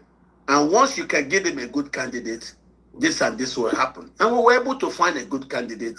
The message the candidate was preaching resonated with young people. Young people joined us, and we changed history. What I'm still telling you is, from the set of all the people now marketing themselves, I still believe that that candidate I have, that product I have, I want to sell, still seems the best that I can still present to the generality of Nigerians. What you've seen now from Kenneth is nothing. I'll see it from everywhere. You will see it every day. The fact that we saw all these kinds of preachings, of doubts, and we continued with only 8 months to election. And we continue. Absolutely. And then change the country politically. Exactly. And then build in 9 freaking months. Talk about it. The obedient movement that everybody now wants to work with. I don't have issues with anybody and what they say. Mind your own. Allow me to continue to project. Simple. And sell that product that I have. That's all. So people will always have their own opinions. Those who don't like it, like you had that man said, he wants it because it is this and that, somebody from only one region. It's not true. I knew when we were going into election that the electoral reforms done was good enough. I knew they were going to deploy beavers. I knew that as they would demand biometric authentication before anybody can vote, I knew the phantom numbers wouldn't come. The phantom numbers didn't show. That was why INEC stopped the collection of results, and when we asked, they say it's a glitch, and they said they're writing results Welcome, by Cynthia. longhand. And then the acrobatics that were announced while Nigerians were still sleeping. Does it daunt me? No, I continue. Because I know Nigeria is like a big python. You won't just kill it with one big smash. You continue to hit it until you weaken it. And that's what we're doing. So we have tried 8 months to election, and they played us out. It doesn't mean we should stop. We're continuing. Welcome, Captain. Right. Absolutely, we do. Let me let Tiwa Danjuma finish. I have a lot of more questions to ask around that area, but make I let you finish, Tiwa Danjuma. Yeah, well, I want to ask Dr. Kachi. I think who ran under SDP when Abiola and Ingrid, ran and he lost. Well, they say he conceded. They begged him to concede, but he didn't emerge as presidential candidate under SDP. Now, under PDP, he ran, he lost, he left PDP. He ran under PDP 2019. He lost. He ran away to Dubai, and we had no leader of opposition. It was me taking the risk, speaking every day on television, leading opposition. I think he ran away. He was living in Dubai. That was while I was doing those work. Okay. That was when Osibanjo said he would lose immunity. He would take me to court. I am that Nigerian. And I called his bluff. I said, Yemi, if I see you near any court, I'll open chapter 2 of my files on you. He never went to any court because leaders called me, like Obasanjo said, he won't do nothing. Don't listen to him. For him to be able to take it to court, he must remove his immunity. The immunity is on the office, not on him. Wow. And so one leader asked me, do you think he will resign because of you? I said, no. He said, don't mind him. He will not take you to any court. And that was what I knew, because if he wanted to now remove his immunity and take me to court, that means to take me to court.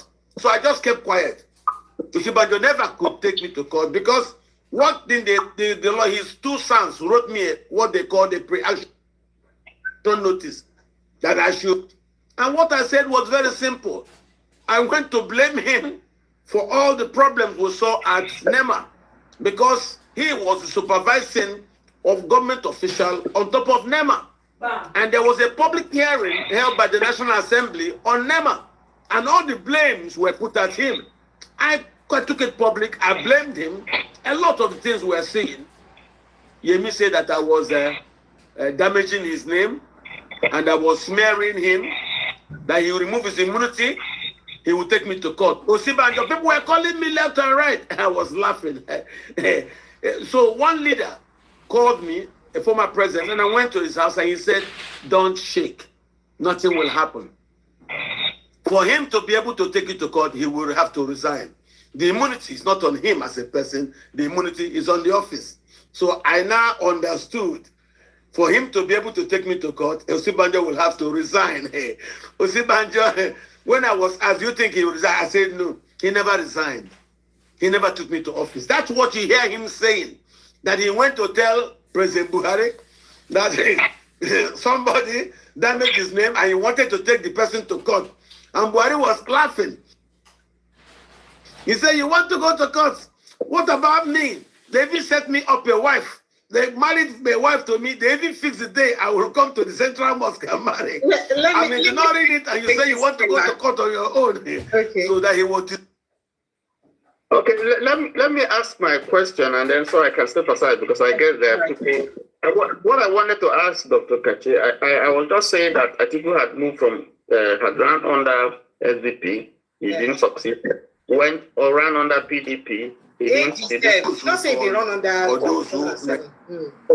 I am used to this kind of thing. Don't worry me. I am a political. Your network is back, sir. Your network is frozen, sir. Yeah, whatever network is, we are seeing Nigerians, network is back. It will be good. So what I'm trying to say is, I'm a politician and I understand the processes. You know, if somebody talks crap about me, it doesn't mean nothing because I can give shit and I can take shit, so I don't mind. But I've been in this process for a very long time. And there are things that don't move me, and I know how to calculate properly. So, as I was saying, all right, sir. When Osibanjo threatened me, I didn't shake.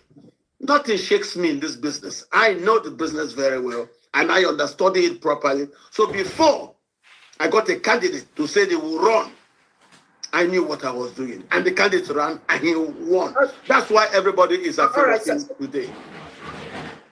All right, so let's see why quickly ask his questions, because I get a lot of follow-up questions based on what we talk to ask you. Go ahead, Chiwa Danjuma, please. Perhaps my question is, how do you move from SDP to PDP, contested all through, to APC, his friend Bola helped him, and then came back to APC, and came back to PDP. From ACN. And now from in ACN, he went to PDP from ACN. From ACN, yes. So what is it that he has now that gives him the optimism that if he runs again, assuming he wins under ADC, that he will succeed? That's my question. Well, what I know, if you ask me, I think he's working with General Gusau. General Lee Gusau is one of those who do not think that some of us from the South should be allowed access to the presidency. So he is General Gusau's proxy. General Obasanjo thinks that the Igbo should be allowed access to presidency. General Danjuma thinks the same, but General Gusau doesn't think so. So his proxy, Atiku, is the person he keeps sending there to make sure he doesn't allow.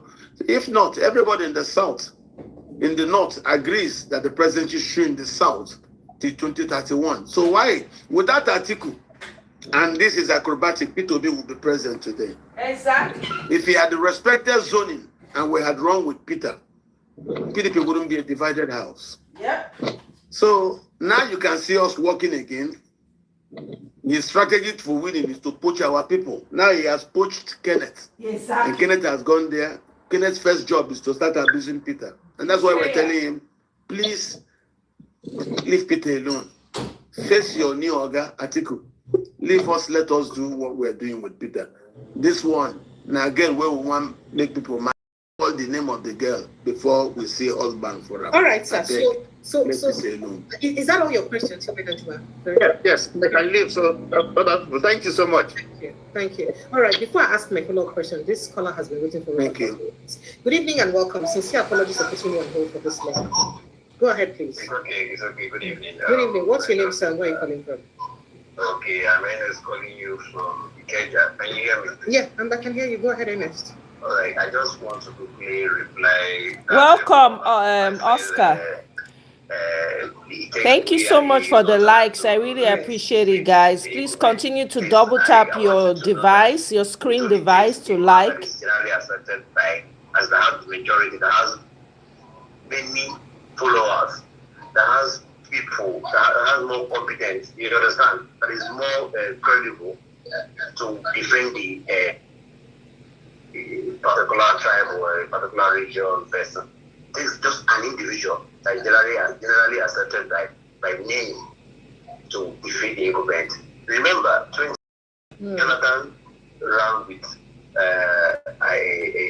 northerner, which is a Buhari CPC. You understand? He was an incumbent, all right? And a northerner couldn't defeat him. So what are we saying? Of course, he was an incumbent by 2011. I can remember, yes. And yes, because he was completing Yar'Adua's tenure, and yet Buhari did not. In fact, a lot of people believe, say, if not be because of, say, the NPDP come together, come join the APC, say therefore no fit even defeat Jonathan for even 2015. A lot of people believe that. Now, what people believe? Exactly. So it was that. So now you say you don't believe this narration when they talk, say it only takes a northerner to defeat Tinubu. You don't believe the narration. Why you not believe her? Now because of say a northerner Peter and the northerner Atiku contest for 2023, yet they defeat Tinubu. Now, what to make you believe like that? See, what I'm saying is I don't even believe anything by tribe or region or whatsoever. What I believe is only an individual that they prefer, that people like. You understand? That is So whether the person from north, south, or east, the only individual people support, now go fit win the election. It's not about tribal or whatever this region. It's about that person. Yeah. Who is competent enough, who has no criminal record. All right? Of course, those are the people who want the people that can lead them well. All right? So that is just why people are looking around P2B. And so far, I'm seeing that, yes, he's the one who has no criminal record. Do you understand? He's the one that is different from every other candidate. So that is why he has more followers, more people that want to vote for him. Imagine a first timer who had equal state with every other old politicians. Imagine a whole state, just a state, even within Abuja inclusive.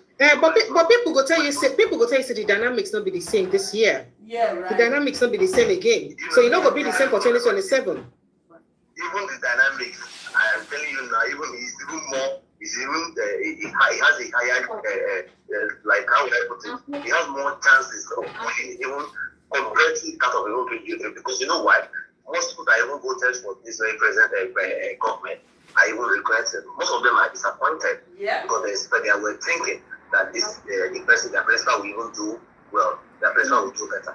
But at the end of the day, most of them are disappointed. I'm telling you, a lot of them are even regretting. So it means we're going to have more votes as it is now. So that is just the dynamics. You don't even understand it. They are taking it just by incompetency. You understand? Right. And it's not going to be easy for them to even read because it's easier for you to read when you have votes to compare with whoever you are contesting with. But when the margin, the gap is even more, it's higher, it will be very difficult for you to read. That is just it. All right. Remember, that was what happened in Lagos State. All right.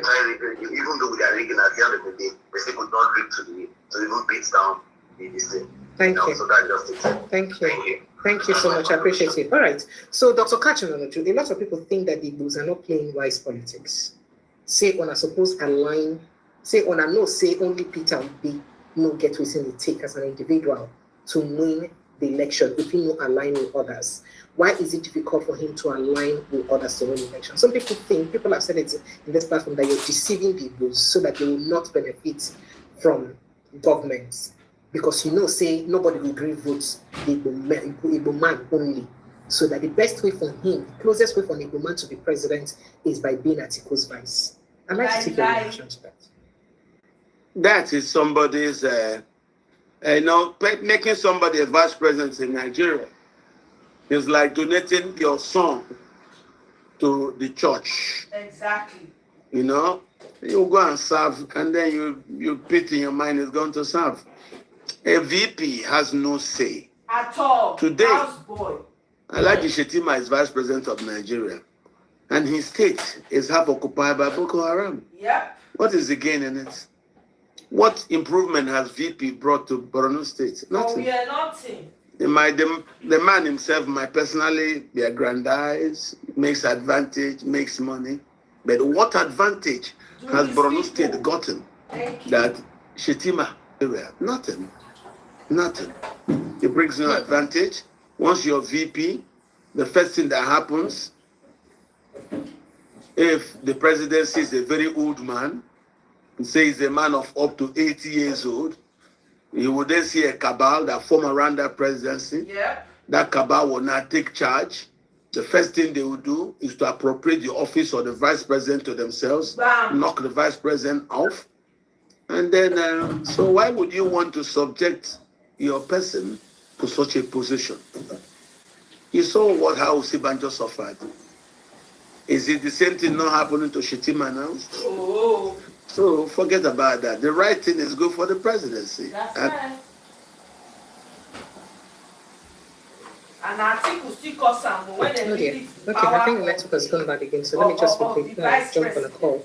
Hello, good evening and welcome. And that's what we're doing. And they're very happy. Okay. We are very happy to make what we're doing. We want Peter to run. Yes, I can hear you. Please hand you the editor. There's nothing wrong with it. All right, thank you. All right, sir. All right, go ahead with your call, please. What's your name and where are you calling from? Okay, my name is Frank. I'm calling from US. You're welcome. Go ahead, please. I have just. You have just what? You have just what? Hello? Can you hear me? You're dropping your call. Go ahead, please. I'm waiting for you to talk. Okay, I have just a few questions to ask Dr. Cash. All right, so go ahead. My name is Frank. I'm calling from the US. Frank, you're welcome. Just go ahead with your question. Yeah. Dr. Cash. He can hear you. Good morning. I've been listening. Go ahead. Yes, I can hear you. Hear you. Go I ahead. can hear you very well.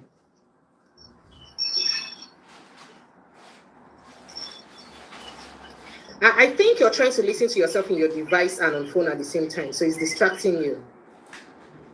Yeah, he's trying to listen to himself both on the device and on the phone. So now a lot of people they ask questions, say the P2B himself said he don't get any party where he contest inside. Now waiting they talk. Now people feel that P2B they play politics of convenience, where it be say we don't only go where maybe he won't make them give a ticket on the platter. He don't want to play internal politics, he don't want competition. He just want to make them give and tickets. He not ready to play the games or the politics where they, inside internal politics. He don't want to do. He just want to make them give and tickets. That is not true. That is not true. That is not true. That's what's there. So people said if he wanted internal politics, for instance, he would have stayed back and played the politics in Labour Party.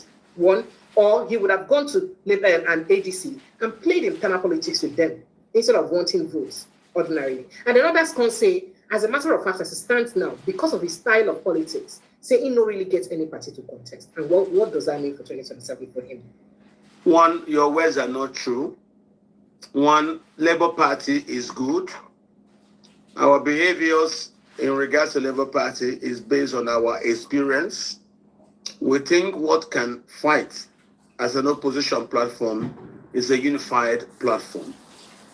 We think whether it's Labour Party, PDP, ADC, all of them need to come together for you to be able to challenge the incumbents. That is primarily in our hearts.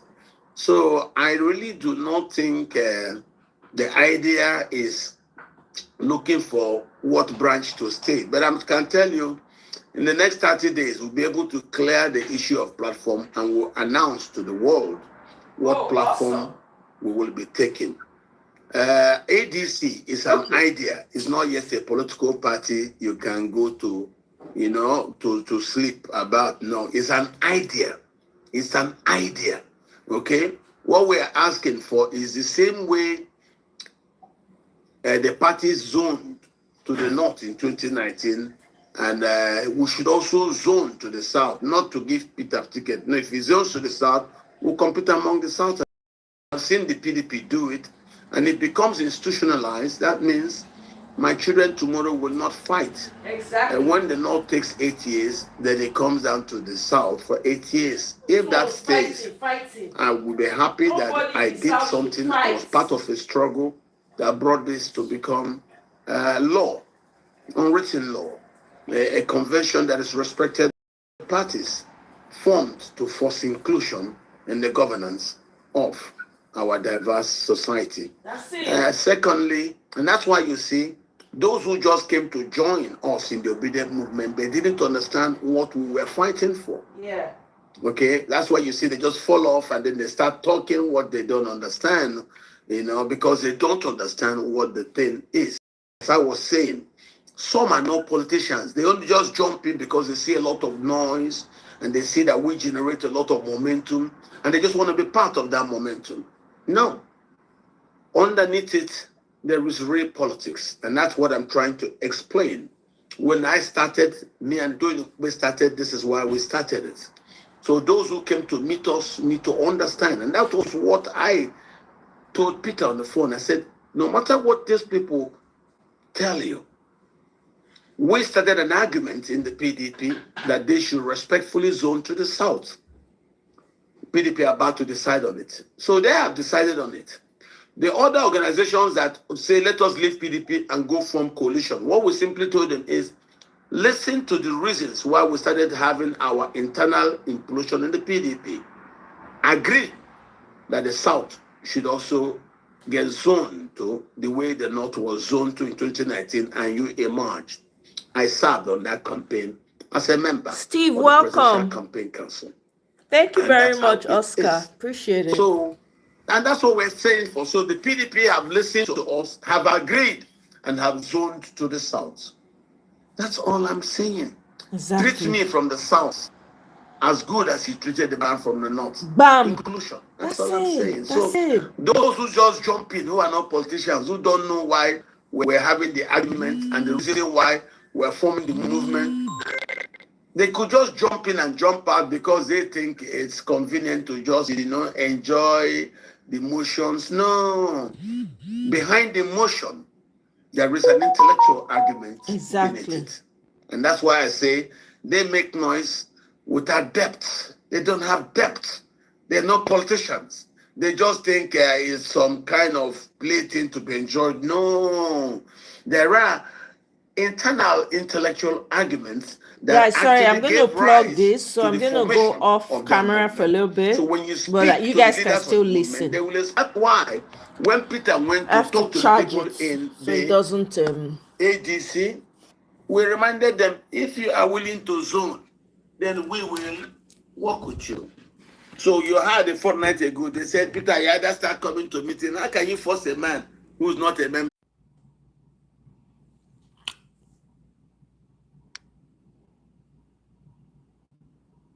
Sorry about that, guys. The battery completely ran out. So we're going to be... All right, I think the network won't go bad again. Have to involve in dollarized primaries. No, that will not happen. That will not happen. And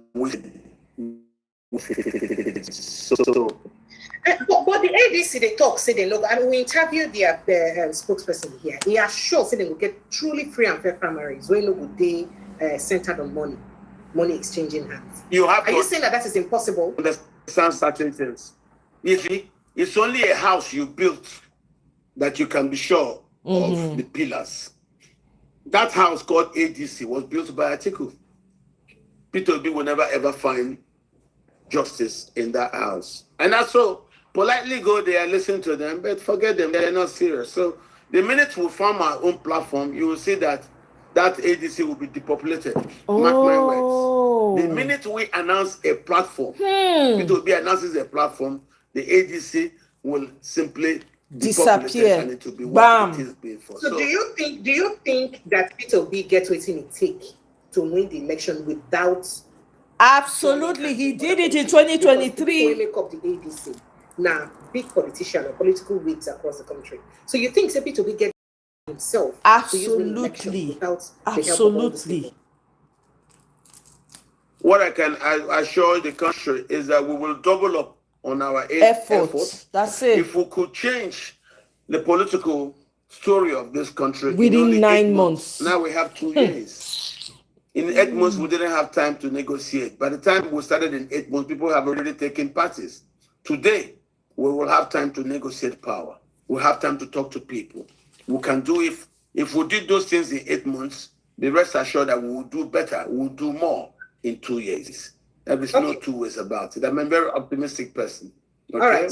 So another narrative now say why say Peter Obi, if Peter Obi refuses to join the coalition, in fact, it's even better for him to resign because without the coalition, it's as good as just dashing Tinubu the victory of the election. Because once he's in the ballot and any other person from the north, whether Atiku or someone else from ADC, the coalition is in the ballot and Tinubu is in the ballot, it's for Tinubu. Do you agree with that? So the FIFA people, they talk. I don't know about it. This. Okay, sir. I don't know about this. I don't know about your permutations. All I know is that I have a product and I believe that product is very good for Nigeria. Allow me to market the product. That's You're it. telling me now, go work. Me that time. They say, but this is what they do. Get candidate. Go do this. Nowhere they go. Just the best. I said, don't worry. I will get. I got a candidate, set a tone, set an agenda. The candidate stayed on that message. And the people started listening, and politely, as he was talking, people started coming to us in a very organic manner. And that's how I'm saying. So some came to us, some have left us and have run elsewhere, you're not gonna have you wouldn't have to force them. When we start our game, they will see how it is. What have their ways. And I will tell you, Nigeria is not better today than it was 2-3 years ago. We're going to do our magic. We who know how to turn on the magic, watch. I don't have to reveal my plan to anybody, but when the time reaches, we will show you what we can do. That's it. Okay. All right. Let me quickly take this person. He's been on the platform waiting since. Make we hear what we get to talk. Hello. Good evening and welcome. Good evening, Oga Peter Idogeni. Welcome. Hello. Can you hear us? I can hear you. Go ahead, sir. Very quickly, please. Go ahead, sir. No. I know you're We can't hear you, Baba. Most times when you call, your audio not good. Before you go to inside, let the Greek take your call. Your audio not good. You hear the twitch for your audio, right? Mario, welcome. I don't know what. Oh my God! Please. Next. Your audio not be good at all. Your audio not be good at all. So no be feel. Okay, let me.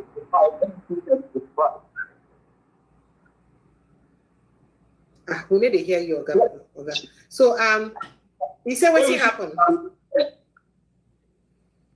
No, we can't hear you. We can't take this call. We can't hear you. Now, a lot of people they ask a lot of things, but because of that, the way Peter, we talk about qualifications and all that. People they talk say why President Bola Ahmed Tinubu qualification will be an issue. Who suppose see an end to the coming election? Why in track record and in history not be something we're supposed to speak to about the election instead of us to focus on Peter whether you get a political party to contest with or not? That's what we should be focusing on. Discussion and something we INEC supposed to do something about. You have to reform the INEC first before asking INEC to do anything. Exactly. The current INEC, we don't see them finish. I don't see anything new you can see in INEC if you do not reform the Electoral Act. The reformation of the Electoral Act also will impact reforms internally at INEC. If we're not willing to do these things, I beg Giorgio Dunayo, Biko. Okay. Peter Obi can win. He's proved it in 2023. This network. All this negative back talk. The network can be challenging, I understand. But as I'm trying to tell you, yes, you cannot expect something new if you continue to do the same thing over and over again. I believe so. So I think we will need to change our electoral laws. We need to invest more in electoral reforms and then be able to change INEC. Right now, the INEC as it is like a captured prison, and you're going to use the prisoners as they are to do the work you want. So if it's predictable 3 years ago, I don't see any changes about it if we haven't made any efforts to actually force changes. Okay. So waiting be Peter will be chances if he gets another political party to contest, because a lot of people they talk say the obedience, they talk say going to. Please continue to double tap your device screen to like or click on the three dots to like the show. Is that not too much work? And then since he's not also joining so much on time again this time, at least he will give almost 2 years before he starts. What's going to be the possibility saying if we build enough structure before the next election? We have experience from dealing in 8 months to election.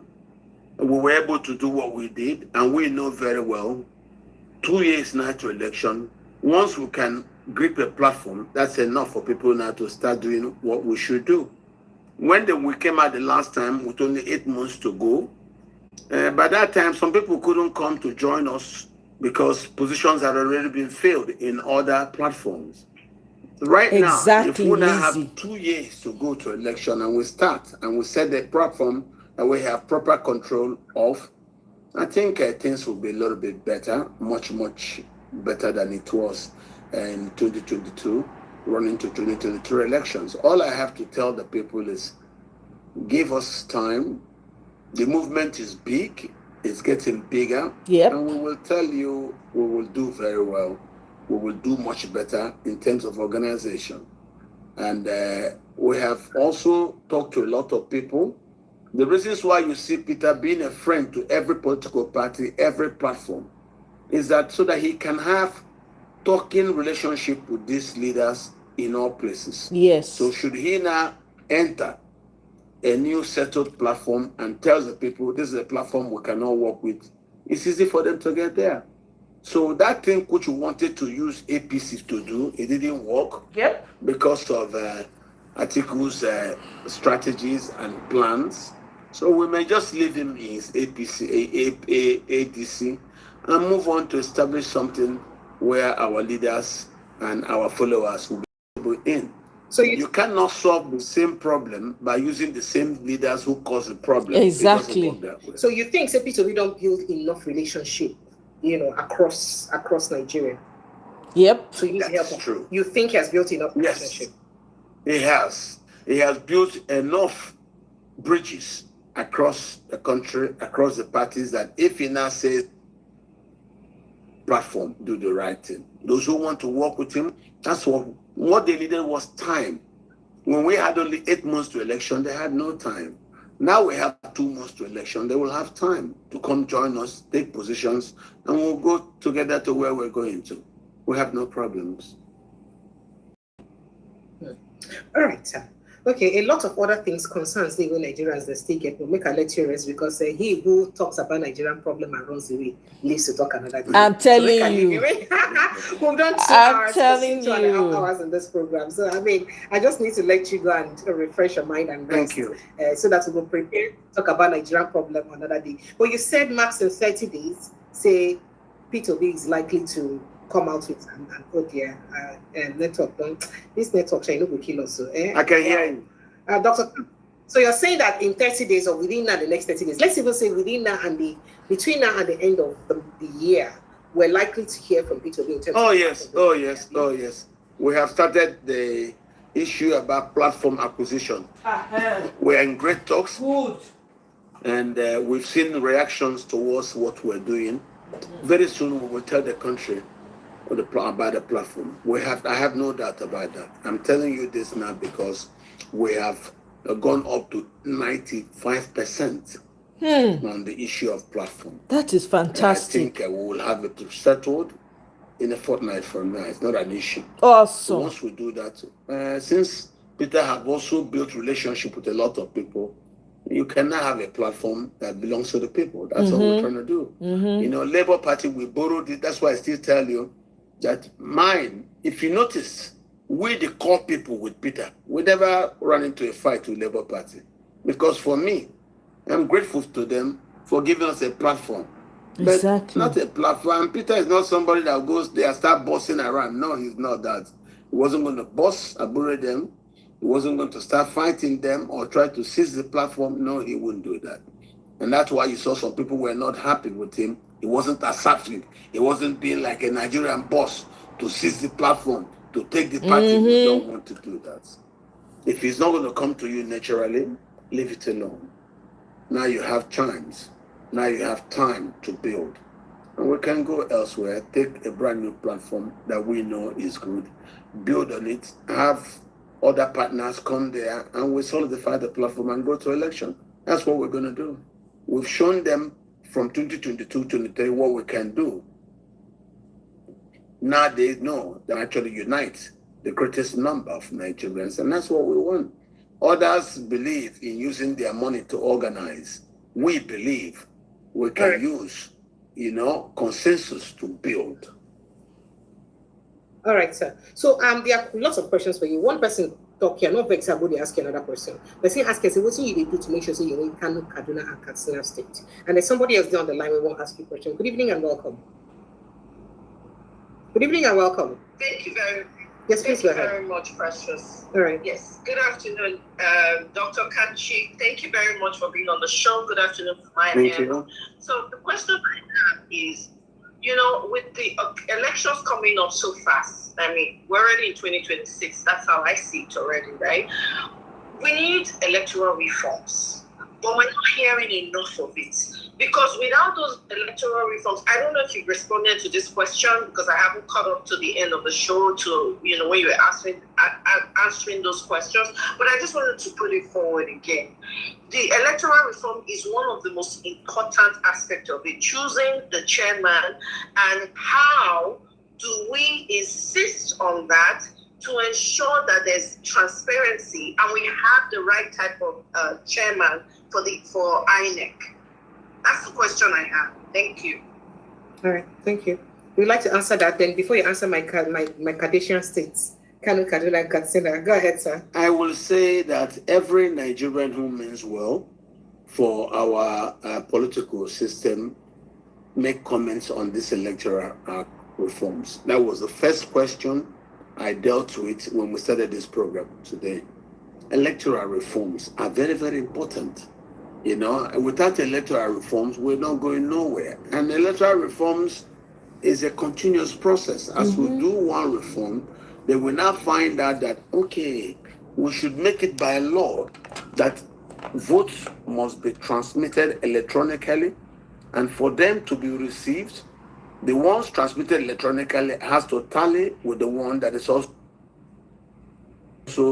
confirmed from positions who are there to validate what INEC says. Exactly. That I agree. So it's a continuous process. Okay. Today, I very sadly say that the country is in a state of capture, and that's why those who have captured, they do not want to move. But like I known historically, nothing lasts forever. We'll get to the point where you will see on their own, they will come and they say, they now want electoral reform. It will happen. Okay. Just don't lose hope. Stay there at the door. Keep pushing. Okay. Until I know, bad things don't last forever in That's Nigeria. true. That's they true. always have expiry dates. Yes. Abacha had expiry dates. Yes. Babangida had expiry dates. That's true. Nothing lasts forever in Nigeria. That's true. You're right. Be strong enough to be there that once the opportunity comes, you're part of those who strike it hot. When you strike it, strike the metal when it's still hot. Yes. You will again get the shape that you seek. All I can say, let's keep pushing. Keep pushing. All right. Don't be. Okay. All right. So how do you intend to win the three big northern states? Kano, Kaduna, Katsina. Especially as Kwan also won't go APC now because I'm very serious concerned with that. Kano, Kaduna, Katsina. As you know, you can see we did very well in Kaduna the other time.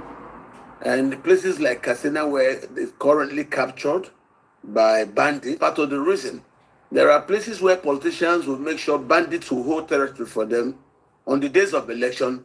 Due to the bandits' grip of the territory, they just stay there and write results. That's part of the reason you saw I've been consistent in attacking the Fulani militias, ethnic cleansing, genocide across the country, because they use those militia actions to seize territory. And when it is time for elections in those territories, they just write results because they have control over those territories held down for them by terrorists. So don't be surprised when they talk about negotiations. These politicians will be insisting on accommodation for terrorists because they have advantage supporting the terrorists. This is part of the problem of Nigeria. Every time you see politicians in charge of protecting terrorists who seize any enclave, any swat of land, it is because they use those people at elections to determine the electoral outcomes of votes in those areas. That is the truth.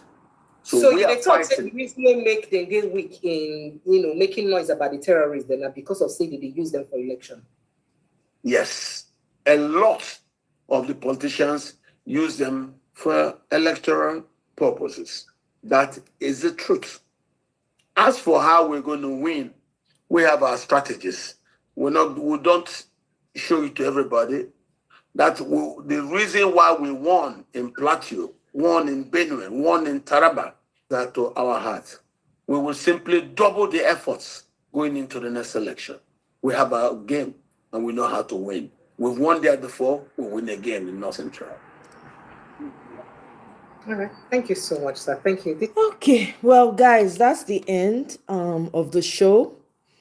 I'm gonna end the show with this. Tracy, you dey here all this time, or you dey go you dey go listen to wetin dem dey call am, Barrister Darlington dey come, you use one eye dey look Barrister. I'm going to look into that when I come out next time, later on in the day. So here is what Tunde Bakare says, right? He said T-Pain leadership is guided by his God. Okay? I don't know which God, but by his God. Only he can remove, only his God, only Tunde Bakare's God can remove T-Pain. My response to Tunde Bakare is this. The voice of the people is the voice of the creator. Okay? So we'll find out really soon whose God really are these people listening to. Anyway, with that, guys, thank you so much all for joining me. I really want to appreciate everyone who liked the show. I really want to thank you. Thank you so much for liking the show. I hope you continue to like, double tap. If you're catching this on replay, please do not forget to double tap your screen to like, or click on the three dots to like, share, subscribe if you haven't done so already. Tracy, I appreciate you. Michael, everyone that was able to join. Thank you so much. I'll see you guys on my next one later on. See you later. Bye.